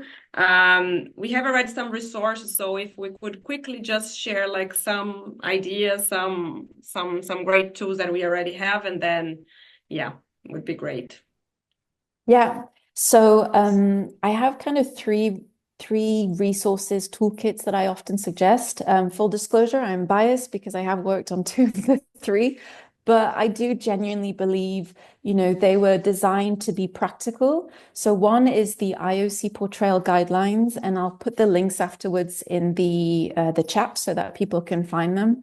The IOC Portrayal Guidelines are available on their website. They're available in 6, if not 7 languages today. And it was really designed as a practical toolkit and sort of a checklist of what are some of the ways, whether you're more dealing with written communication, visual or audio-visual content, whether it's more from perhaps more policy data collection, where we really at the time tried to be what could be manageable and sort of resource efficient. So that's a great one. The next one would be the European Broadcasting Union has a handbook on pathways to more gender balanced coverage.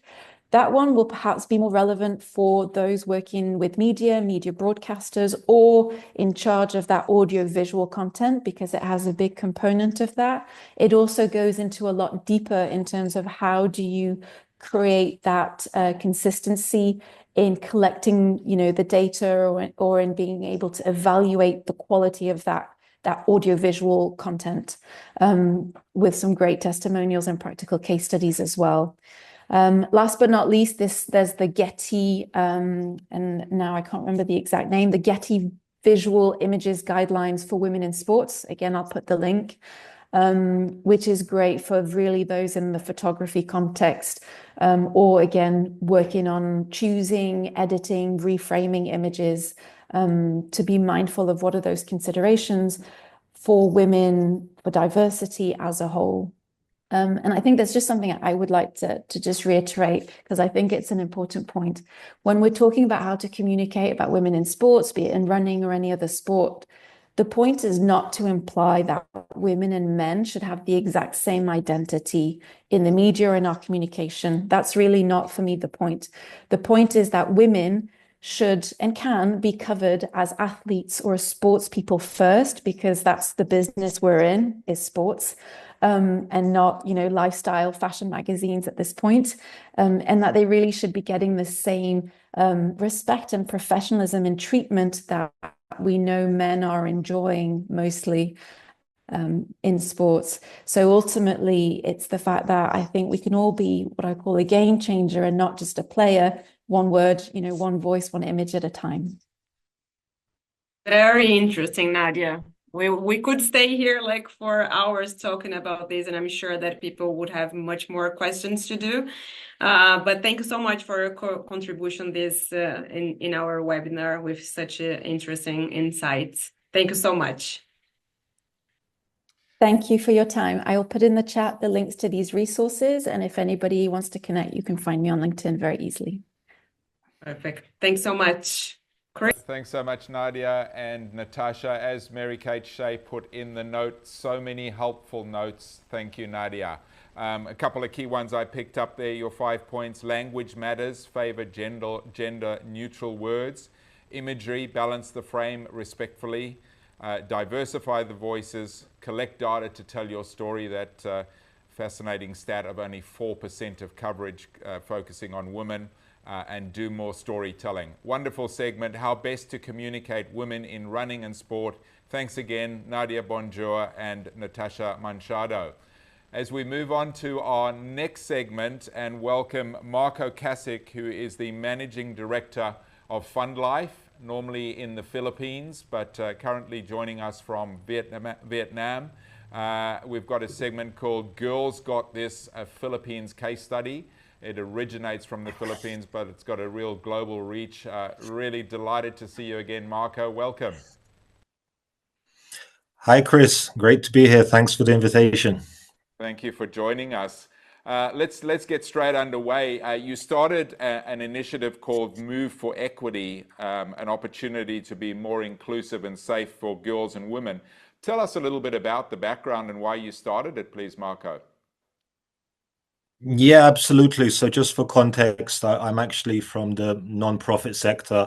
We have an NGO in the Philippines that's been using sports as a tool for social impact. So our main objective is essentially keeping children safe, keeping them in education and making sure they can graduate high school. So we initially started with a girls' futsal league back in 2017.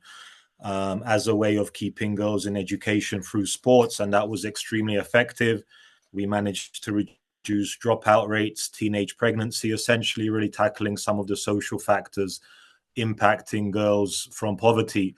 And then during COVID, I think I personally got into running, and around that time, there was this huge boom of run clubs when things started opening up.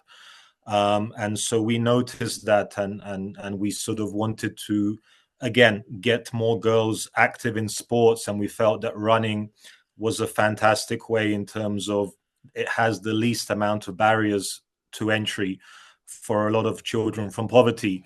So we started Move for Equity, which is an initiative for International Women's Month, really to raise awareness amongst the running community, but also from just businesses, just to make people aware that although running for many of us is something that we take for granted because we could effectively every day put our running shoes on and go outside, the reality is for too many girls and boys, it's something that they don't have access to.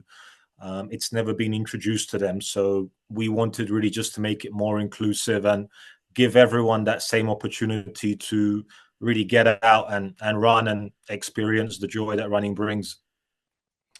Wonderful initiative. And you've indicated that there are a number of brands that are getting interested in the work. Talk to us a little bit about the partnerships you've got and what's driving brands to invest time and money in the space. Yeah, it's really, as I said, I think the whole running, certainly as someone who wasn't a runner for most of my life, it's really taken off in terms of the number of fun runs we have seen in the Philippines, the number of community run clubs. So these are non-elite run clubs that have taken off. And we've also seen we've had a long connection with sports brands because of our work. And we've noticed that Adidas has really invested heavily in various movement activities. So they have a global initiative called Move for the Planet, which ties in with their CSR around reducing plastic waste, but also it's encouraging people to move through their running app. And they're actually a partner of ours through that project in the Philippines. And then recently On launched a huge campaign called Right to Run. And Fund Life and Girls Got This became their first partner in the Philippines. So we're actually noticing this trend that a lot of these global running and sports brands, they're really changing their attitude towards what you would traditionally call CSR or charity. It's no longer something that's a sort of, oh, well, we have to do this to be seen to be good. It's really an investment in their brand, in the community building. And I think they realize that by actually sort of connecting with organizations that are serving these underserved communities, it creates a sense of purpose, not just for their customers, but also for the actual value of the brand ideal. And yeah, it's really sort of been great for us because we've had these opportunities where we could pass on the reach of the brands to these communities that often are excluded from some of these running opportunities. That's great to hear. I just see somebody's put their hand up there. The way to communicate with this, Alana, I think it is, just type a question that you have in the chat, please. There's not an ability to be able to speak, so either in the chat or the Q&A, and we'll try and address that. Marco, so talk to us a little bit about some of the success in terms of, the goal of obviously, raising awareness with the program that you're running through. Tell us about some of the successes you've had. Yeah, we're still pretty early on in our journey with sort of running, but this is the second year that we've launched Move for Equity, and what we did this year is we launched something called the March Move. I don't know if you have that slide on hand, just to sort of that poster, just to give people an idea. But essentially, we invited anyone in the Philippines to commit to moving 3.8 kilometers every day in March. And really the 3.8 is for International Women's Day, which is March 8th. And we only launched this, it was very rushed. We launched it, I think, in the first week of February, and really working through local influencers, so local champions that are fitness enthusiasts. We managed to get over 1,000 people signing up in the Philippines to commit to running 3.8 kilometers every day in March. So today is day 6. We don't know how many are still in the challenge, but we think it's over 80%, which is huge as a way of building this idea of consistency. And as I said, it's about raising awareness, but it's also about educating people in the sense that we believe changing these social norms is an act of consistency rather than intensity. So it's also educating brands and CSR programs to sort of move away from some of these one-time activations or a once-a-year sort of CSR initiative to really doing something more consistent. And that's where we see the results. So this is just something that we launched. It's going really, really well. As I said, we were lucky enough to get this supported by On's global project. And then what we've done in terms of marketing this, because we are an NGO and we're not a marketing organization, we basically created these posters for some local influencers. So I shared a couple of those posters, Chris, if you have them, just so people can see what we've, just so people have a visual. But everything is organic. What essentially we're showing here. Yep. So So we have a network of female champions and also male champions who advocate for female empowerment. And we reached out to them, and then they posted this on their social media. So they're doing the challenge, and essentially that's how we mobilize our community. Everything is organic.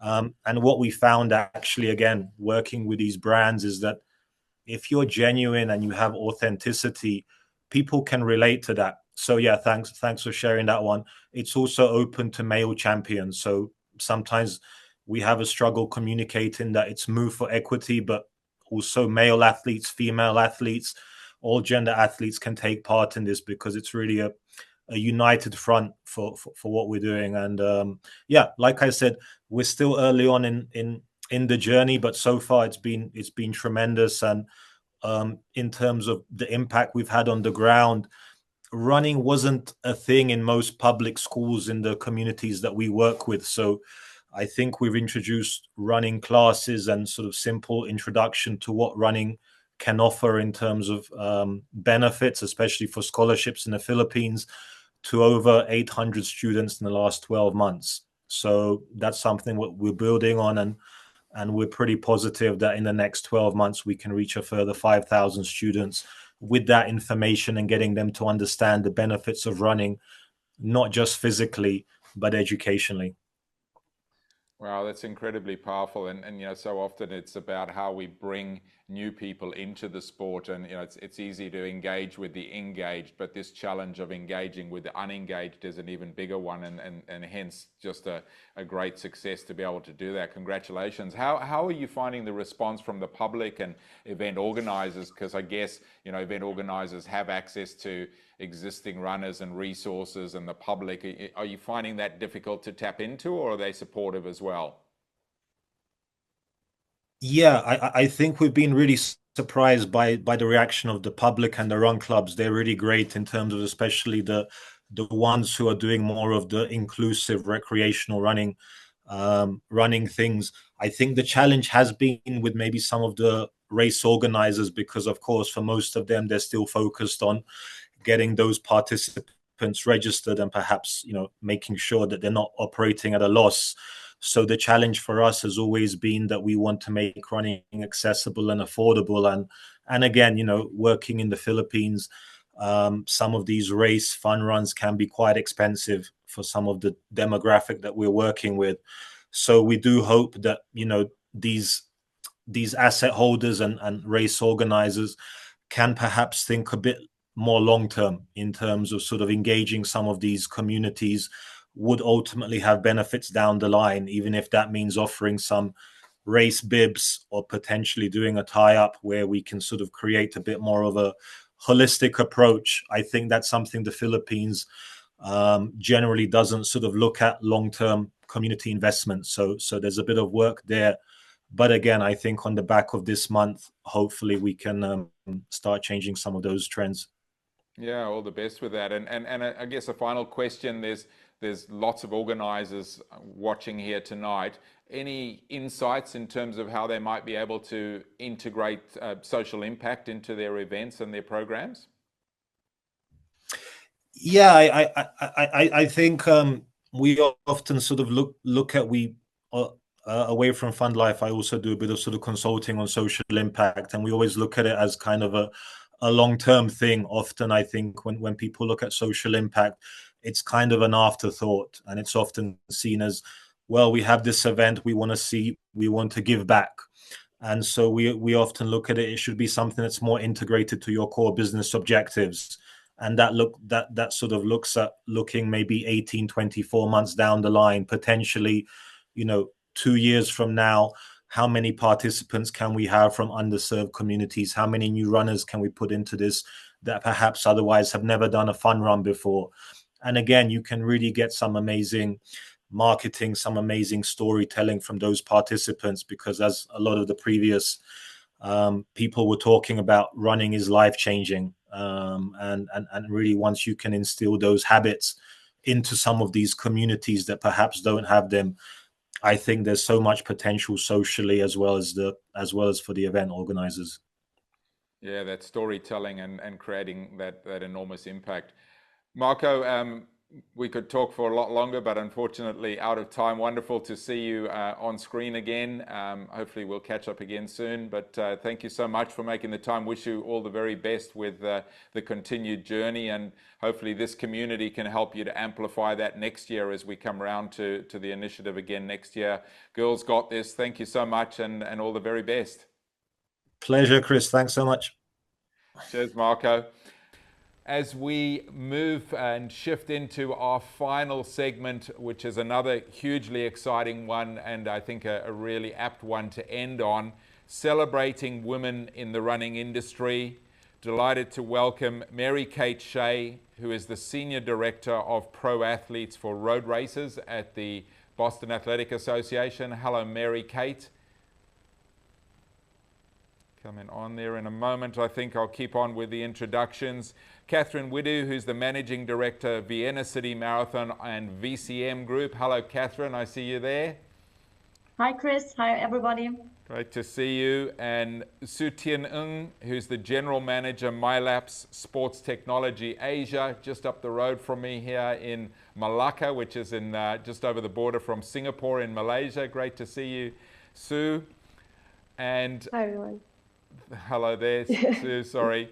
And delighted to welcome someone who I think probably needs very little introduction, Mary Wittenberg, currently the President USA for Let's Do This.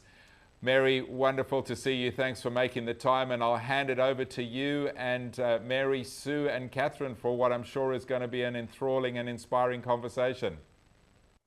Thanks so much, Chris. I appreciate it's an honor to get to speak with these ladies today on such an important day. And as we follow so many great speakers before us, I think we've already got a lot to think about. So to set the stage here, I think it's clear we have a huge opportunity in the sport to continue to really be innovative in being the most inclusive and diverse of sports.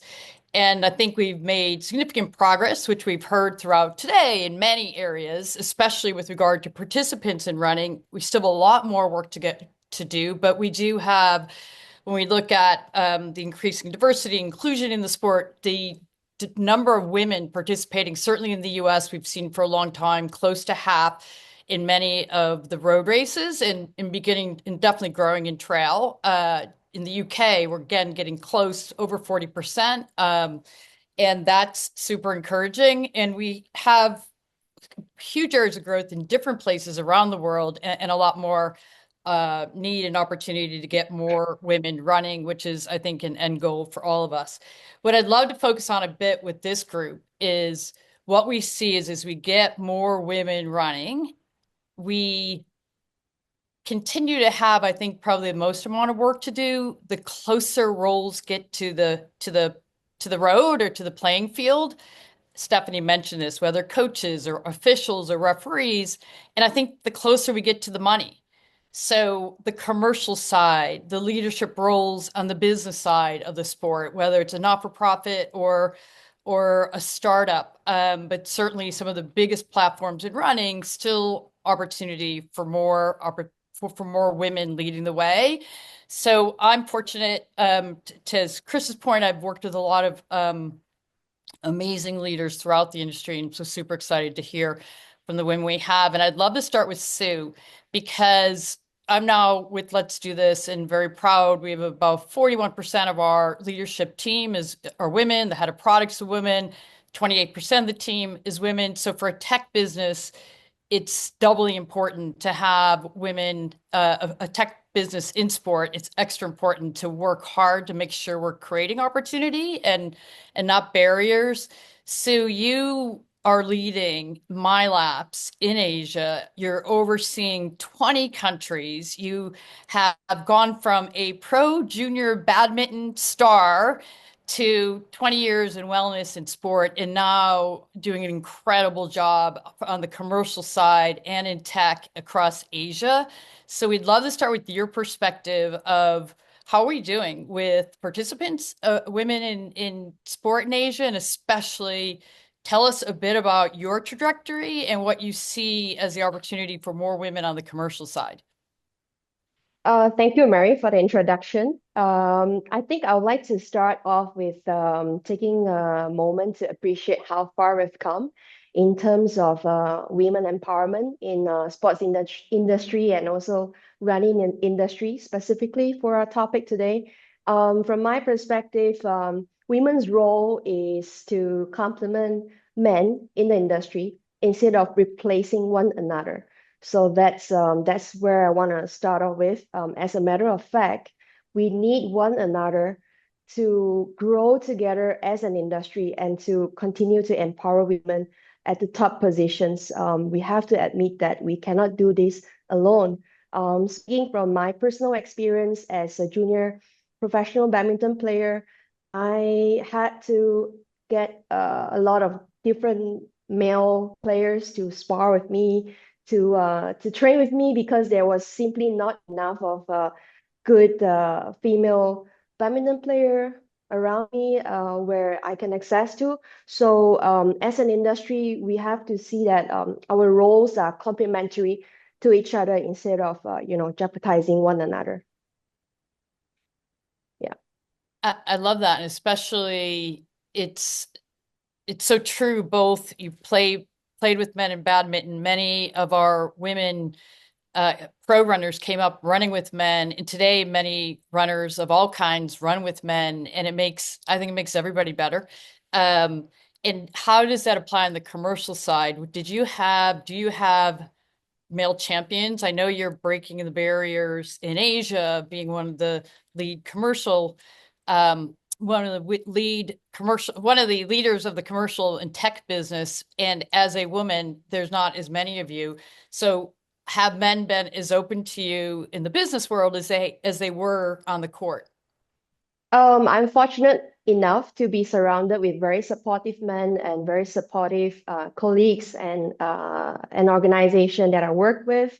So, but I have to admit that in my environment where I come from, we grow up with people telling us that men still run the world. It's not easy. I think we all need a mindset shift collectively, and it has to start from ourselves. We are in an era where we always have to see before we believe it. But it's very important to acknowledge that we have to first believe it and then make it happen. So this is one of the mindset shifts that we really have to start practicing before we actually see changes. I think that's brilliant. And certainly, Mary Kate, I'm going to go to you, because you did not see in front of you women leading on the pro sport, the business side of pro sport. We have very few women agents still today. We have very few women leading the budgets and making decisions and setting strategy and spending money to bring in great women and men athletes. So you were really the first. So thoughts on the support you had, perhaps from male colleagues, support perhaps you didn't have, what helped you get to where you are today, and what do we need to do next to ensure that we have a lot of women who have the opportunity to step in roles like yours, and especially as agents in the sport too? Thanks, Mary. And you were one of my first advocates, really promoting the opportunity to have a voice at the table. So I have to thank you very much. And I really look up to you still to this day. But thank you very much for that. The good news is there are more women in the recruiting roles. We have in the World Marathon Majors, we have a nice group of folks who are working specifically in wheelchair and para recruitment. Dorian Cal, Michelle Weltman, Tracy Wilson, Nadine Mietka from Berlin. So it's nice to have some other female leaders in the capacity and roles to make decisions. And so I think you have to get to that place where you have a budget, you have some money, and you get to make decisions, where you're at that table. And then once you're there, you can really look to areas where you can improve And bringing your perspective as a woman is really important, because I think as women, we're not afraid to do something that no one else has ever done. We really are bold because we have this opportunity. We're presented with the opportunity, we can't waste it. So we need to get to the finish line. We need to get things done. And in Boston, as soon as I was able to take that leadership role, you now start to look for areas to improve. Where is there inequities? Where is there lack of representation? And so we're celebrating 50 years of wheelchair racing in Boston this year, which is really amazing. The first male finisher was 1975, and the first female was 1977. So that gap really closed very quickly. But where do we go from there? So within the last 5 years, we have created opportunity for para athletes around the world to come to Boston to run our race. We now have 7 para divisions. We're the first race in the world to pay to have prize awards for our para divisions. If you're a marathon para athlete and you want to come to Boston, you have more opportunity to run in Boston than you do in the Paralympics. Why? Why is that? It shouldn't be. So if we have 7 divisions and we're outpacing the Olympics, we want to be an industry leader. We want to work with the WPA. We want to work with the Paralympics. We want to be the leader in that space. So don't be afraid to do something that no one else is doing. And then how do you continue to find ways to value and recognize all of your athletes and to have that equity? There's nothing more disappointing to me when I see a pro field announced at any global race around the world, and to see twice as many, 3 times as many men on the roster as there are women. Why? You can't tell me, oh, the women's field is more expensive, the money is equitable. That doesn't cut it, right? We need to figure out how to present the opportunity to as many women as men, because it makes all of our races much more valuable to every mass participant and every pro. That's extraordinary. I understand and have experienced one of your many superpowers. Des Linden shared with me that it's an emotional intelligence and your ability to very authentically be you and be real and connect to people. And Jack Fleming, the head of the Boston Marathon and BAA, said you're a real player coach. And as I think about, like, you make everybody else better. And if I reflect in 20 years, it's always been the case. Like you have an ability to see what other people don't see in terms of who's not here. Or I love the example of the number of athletes on a list, because it sends a message.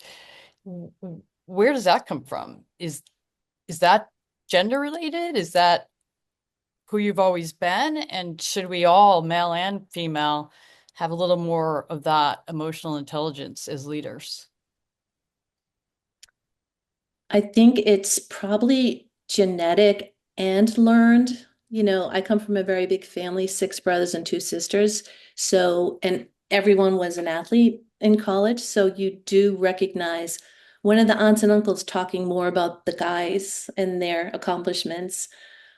When is that media reporting more on the men than the women in the family? And still starting from a very nuclear, insular, internal space to having parents that encouraged, you know, I was out painting the house and mowing the lawn just as my brothers were doing the dishes. So part of it is learned environmental, but then part of it is seeing other women in leadership positions. And there's been some great women leaders at the BAA and in World Marathon Majors and in the industry that you really can learn from. And you do start to value every opportunity that you have, because you know it may be limited. Amazing. Catherine, I was so excited to watch your rise. So I left running now 10 years ago, initially to work in women's soccer, women's volleyball, men's, women's cycling. And I come back now in the last couple of years, and I'm struck by the extraordinary talented women throughout these teams and these groups supporting running around the world. I'm also struck by still how few are ultimately, and I don't even like the idea of a top seat, because anyone who's been in a top seat, I've been in the top seat, one of the greatest privileges of my life at New York, right? It's about the team. Like, it's always about the team. But still, we want to make sure women have the opportunity. In your rise from an intern to managing director to lead one of, I think, the most innovative, creative, fun marathons in the world in Vienna, and your whole group of the VCM, where we know you for doing extraordinary things like helping Eliud Kipchoge break 2 hours in the marathon. But it's been really phenomenal to see your rise, because now that we have a great depth of talented women throughout the ranks, how do they progress? How did you create those opportunities for yourself, and what's your advice to ensure to the people making decisions today, and to the individuals themselves who want to rise through the organizations as you have?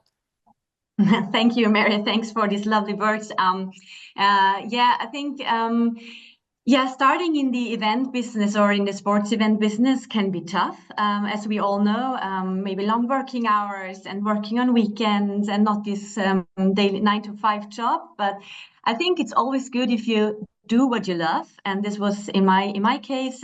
This was the way it was. So I love sports, I love running, I love events, I love the emotions which are part of these events, and I love to watch every single runner in our finish line crossing it. So I always get goosebumps when I see them. So when I started there, I think it's really important not to give up, being consistent, and always try to aim high.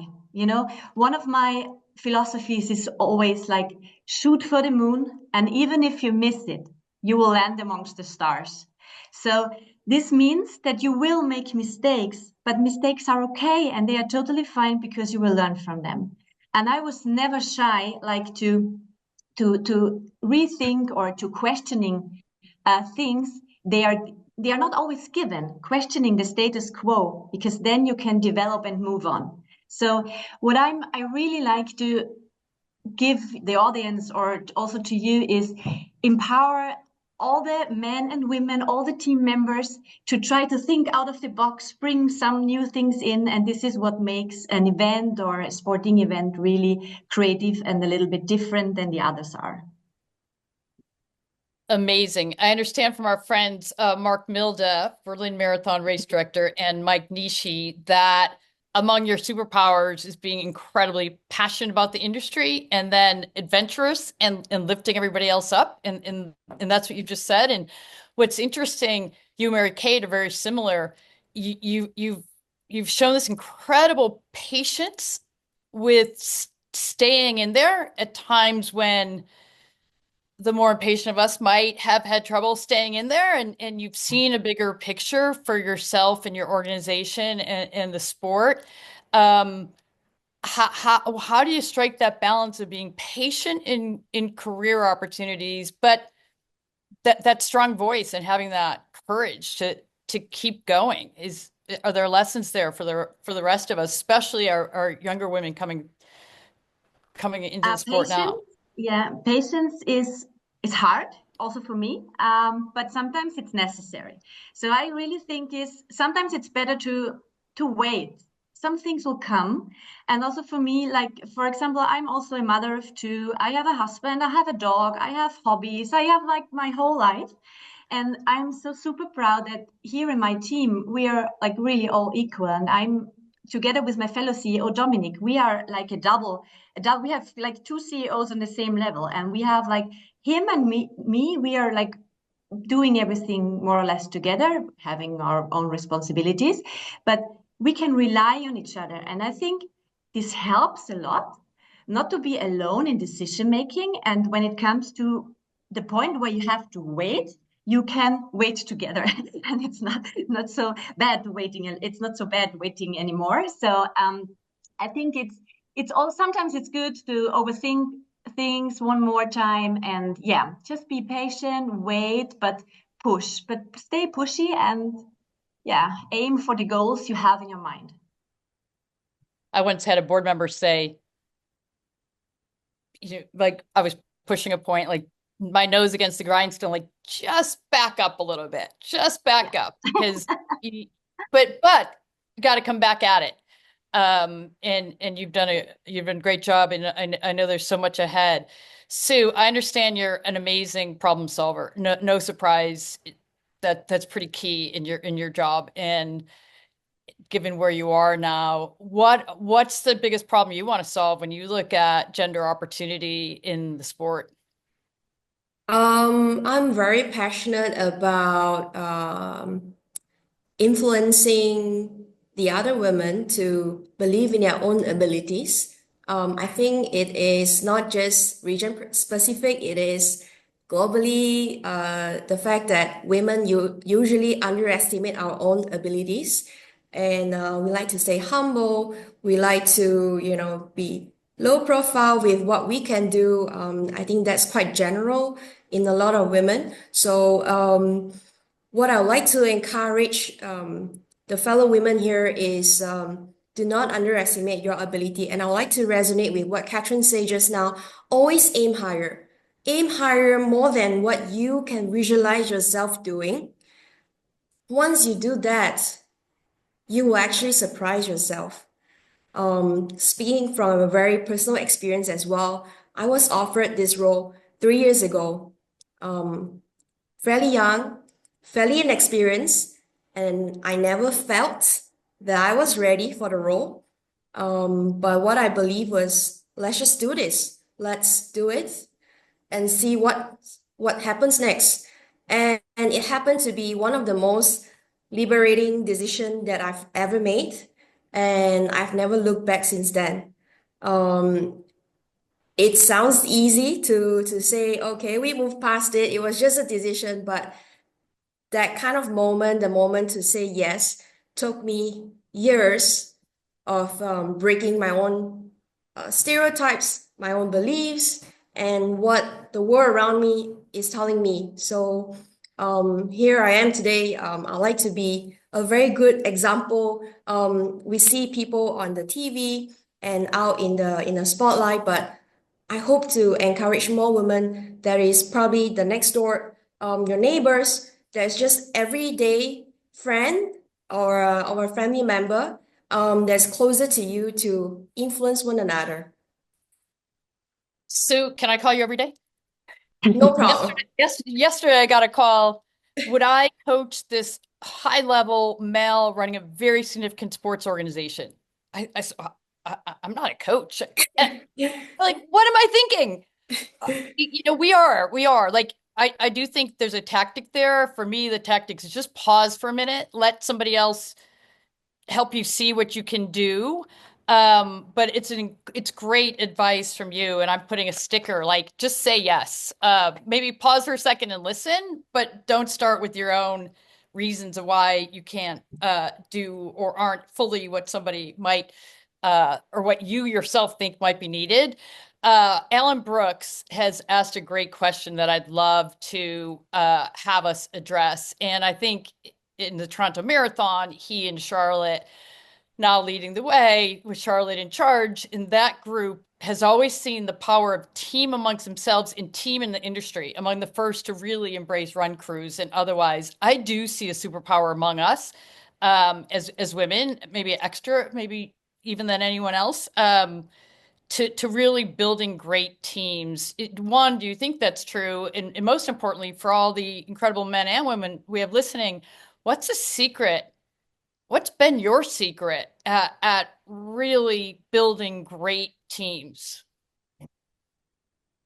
Catherine, do you want to go first? Yeah, I can answer this. For us, it's the secret to have a diverse team. So when I think of the team here in Vienna, we have at the moment, we have 16 people working here. 60% are women. And the age of all the people working here varies between 18. She's the youngest. She's an intern now, just from school. And the the oldest one is Barbara. She's one of my longest colleagues here, and she will retire after the marathon. So we have people from, I said, 18 to 60, working here. And as I'm in the middle, and then we have a couple, they are younger, then we have some, they are older, and we have people with different capabilities, people from different social backgrounds. And I think it's really important to get the job we have for the right people and the other way around. So the right person for the right job is, I think, the main topic. And I think a team really, it's good for a team if it's really diverse. And so this is and we do a lot for team building. So we do a lot for group team building, and we have coaches here twice or once a year or every 2 years. So we work hard. Sorry for that. We work hard on team building, and it really is a good success. And yeah, this is maybe the secret we have here with the team of 16. But we are not so big, but 16 is quite a great number for us. I love that. And Mary Kate, I know you come from team sport.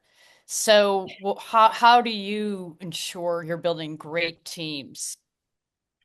I think just come down to the basic valuing everyone you work with, valuing their skills, valuing their decision making, valuing the ways they bring their talent to the job.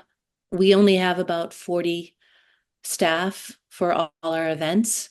And so each member of our BAA team is an expert in their field. They have passion for what they do. They're not afraid of hard work.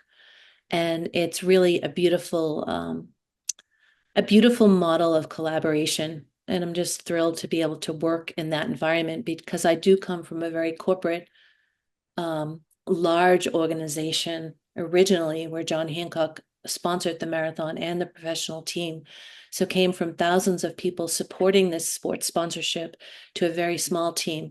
And it's just wonderful to be able to recognize and value everybody on that team. So well said. I have seen in both best moments and crisis moments, often the quietest, youngest person in the room has incredible insight to share.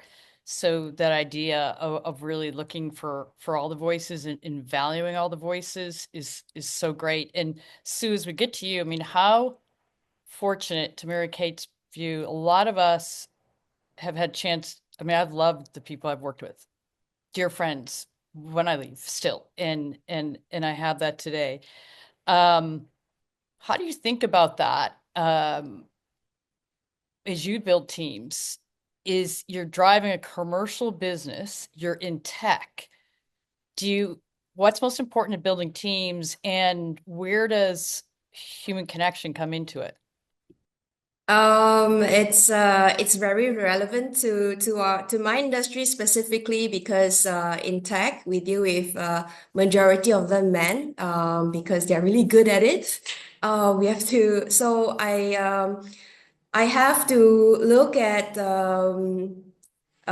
different potentials in each person in the team. I think two main things that I look at when I'm building up a team is, the first, that I like to align people with the same goals, people who are equally motivated, who want things really badly. So that's, for me, the number one thing that I look into when I'm recruiting somebody into my team. If somebody lacks that, is really hard to push, because they gotta want it themselves first.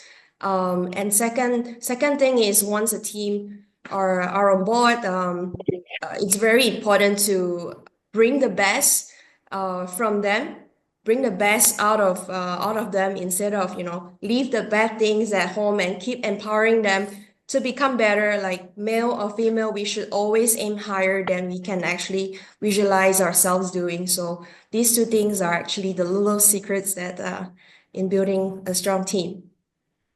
I love it. So I think it's a perfect way to wrap, to thank all of you for your leadership and the way we're going to continue to ensure the greatest sport ever with the most amount of diversity and the best feeling of inclusion will be as teams. So we appreciate especially everybody on the call today that's joined us as audience, and all the great leaders who have created opportunity, and just all of us. Like I'd say the challenge is look around ourselves and where can we create more opportunity for more people, and we'll lift the entirety of the sport. So we especially thank you, ladies. You're amazing and inspiring, and thanks. Thank you, Thank you so Mary. much. Thank you. Thank you so much, Mary, Kate, Catherine, and Sue. What a wonderful segment there to wrap us up today, tonight, and this morning, wherever you might be. Plenty of takeaways for me. I'll just touch on a couple.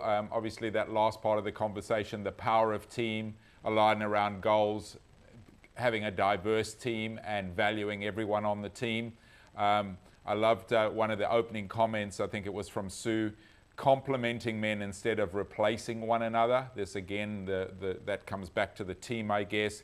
Being authentic, having emotional intelligence, aiming higher, shoot for the moon, land in the stars. It was one of the takeouts from Perez's conversation earlier this morning, saying, earlier in the session, sorry, aiming high. Make mistakes and learn from them, accept that you're not going to get it all right, and patience as we go on this journey of empowering more women and achieving more for women in the industry. It is going to take patience. Sometimes we do get impatient wanting to move forward, but sometimes it takes time and it takes resilience and staying the course. So with that as a wrap, I really wanted to finish with a couple of thank yous. A very big thank you to those of you that have stayed the distance. We ran a little bit over. As I see Alessio come back on camera, I'll hand to you, Alessio, and then I'll come back and wrap it up. Well, yeah, I just showed up to thank you and the panelists and the attendees for being with us for such a long program. I really hope that the takeaways were meaningful for everybody, as they've been for me. A couple of very quick updates from World Athletics. As you've seen, with the Road Running Championships not taking place in San Diego in September next year, also our running conference, the one we do in cooperation with ASICS. ASICS is the Business of Running Events conference, will be held still in San Diego, but at a different time of the year. It will be held mid-July. All World Athletics and Labor Road races will receive an invite in the coming weeks, but the date is saved, the hotel rooms are booked, and Alex and Christine from ASICS Apps and Resources are already doing a great job on that. The place and venue, the place and date of the Road Running Championships of the replacement for San Diego will be announced hopefully in a few weeks' time. We're working on that, as it's been widely reported on the media. And then, Chris, thank you. We look forward to the next webinar, probably in a couple of months or thereabouts. Thank you, everybody. Have a good day and good night to you, Chris. Thanks so much, Alessio. And while we're thanking Alessio, a big thank you to Natasha, who's worked tirelessly to help pull this together and host those two segments as well. Again, a big thank you to those of you that have stayed the distance, to our speakers, a wonderful group from all over the world. So many great insights. Repeating again that we have been live streaming on the Mass Participation World Facebook page, so anybody who wants to catch up on any segments that they missed, we have recorded the session and we'll be getting the recording out to you. It'll take a little while to edit it and we'll get it out to you. And we will be back to you shortly with the date for the next one. But a very big thank you for me, Chris Robb, CEO and founder of MPW. Delighted to have been your host for the last nearly 2.5 hours. Thanks for staying the distance. Good morning, good night, good evening. Have a great day wherever you are, and look forward to seeing you again soon. Thanks so much. Bye-bye.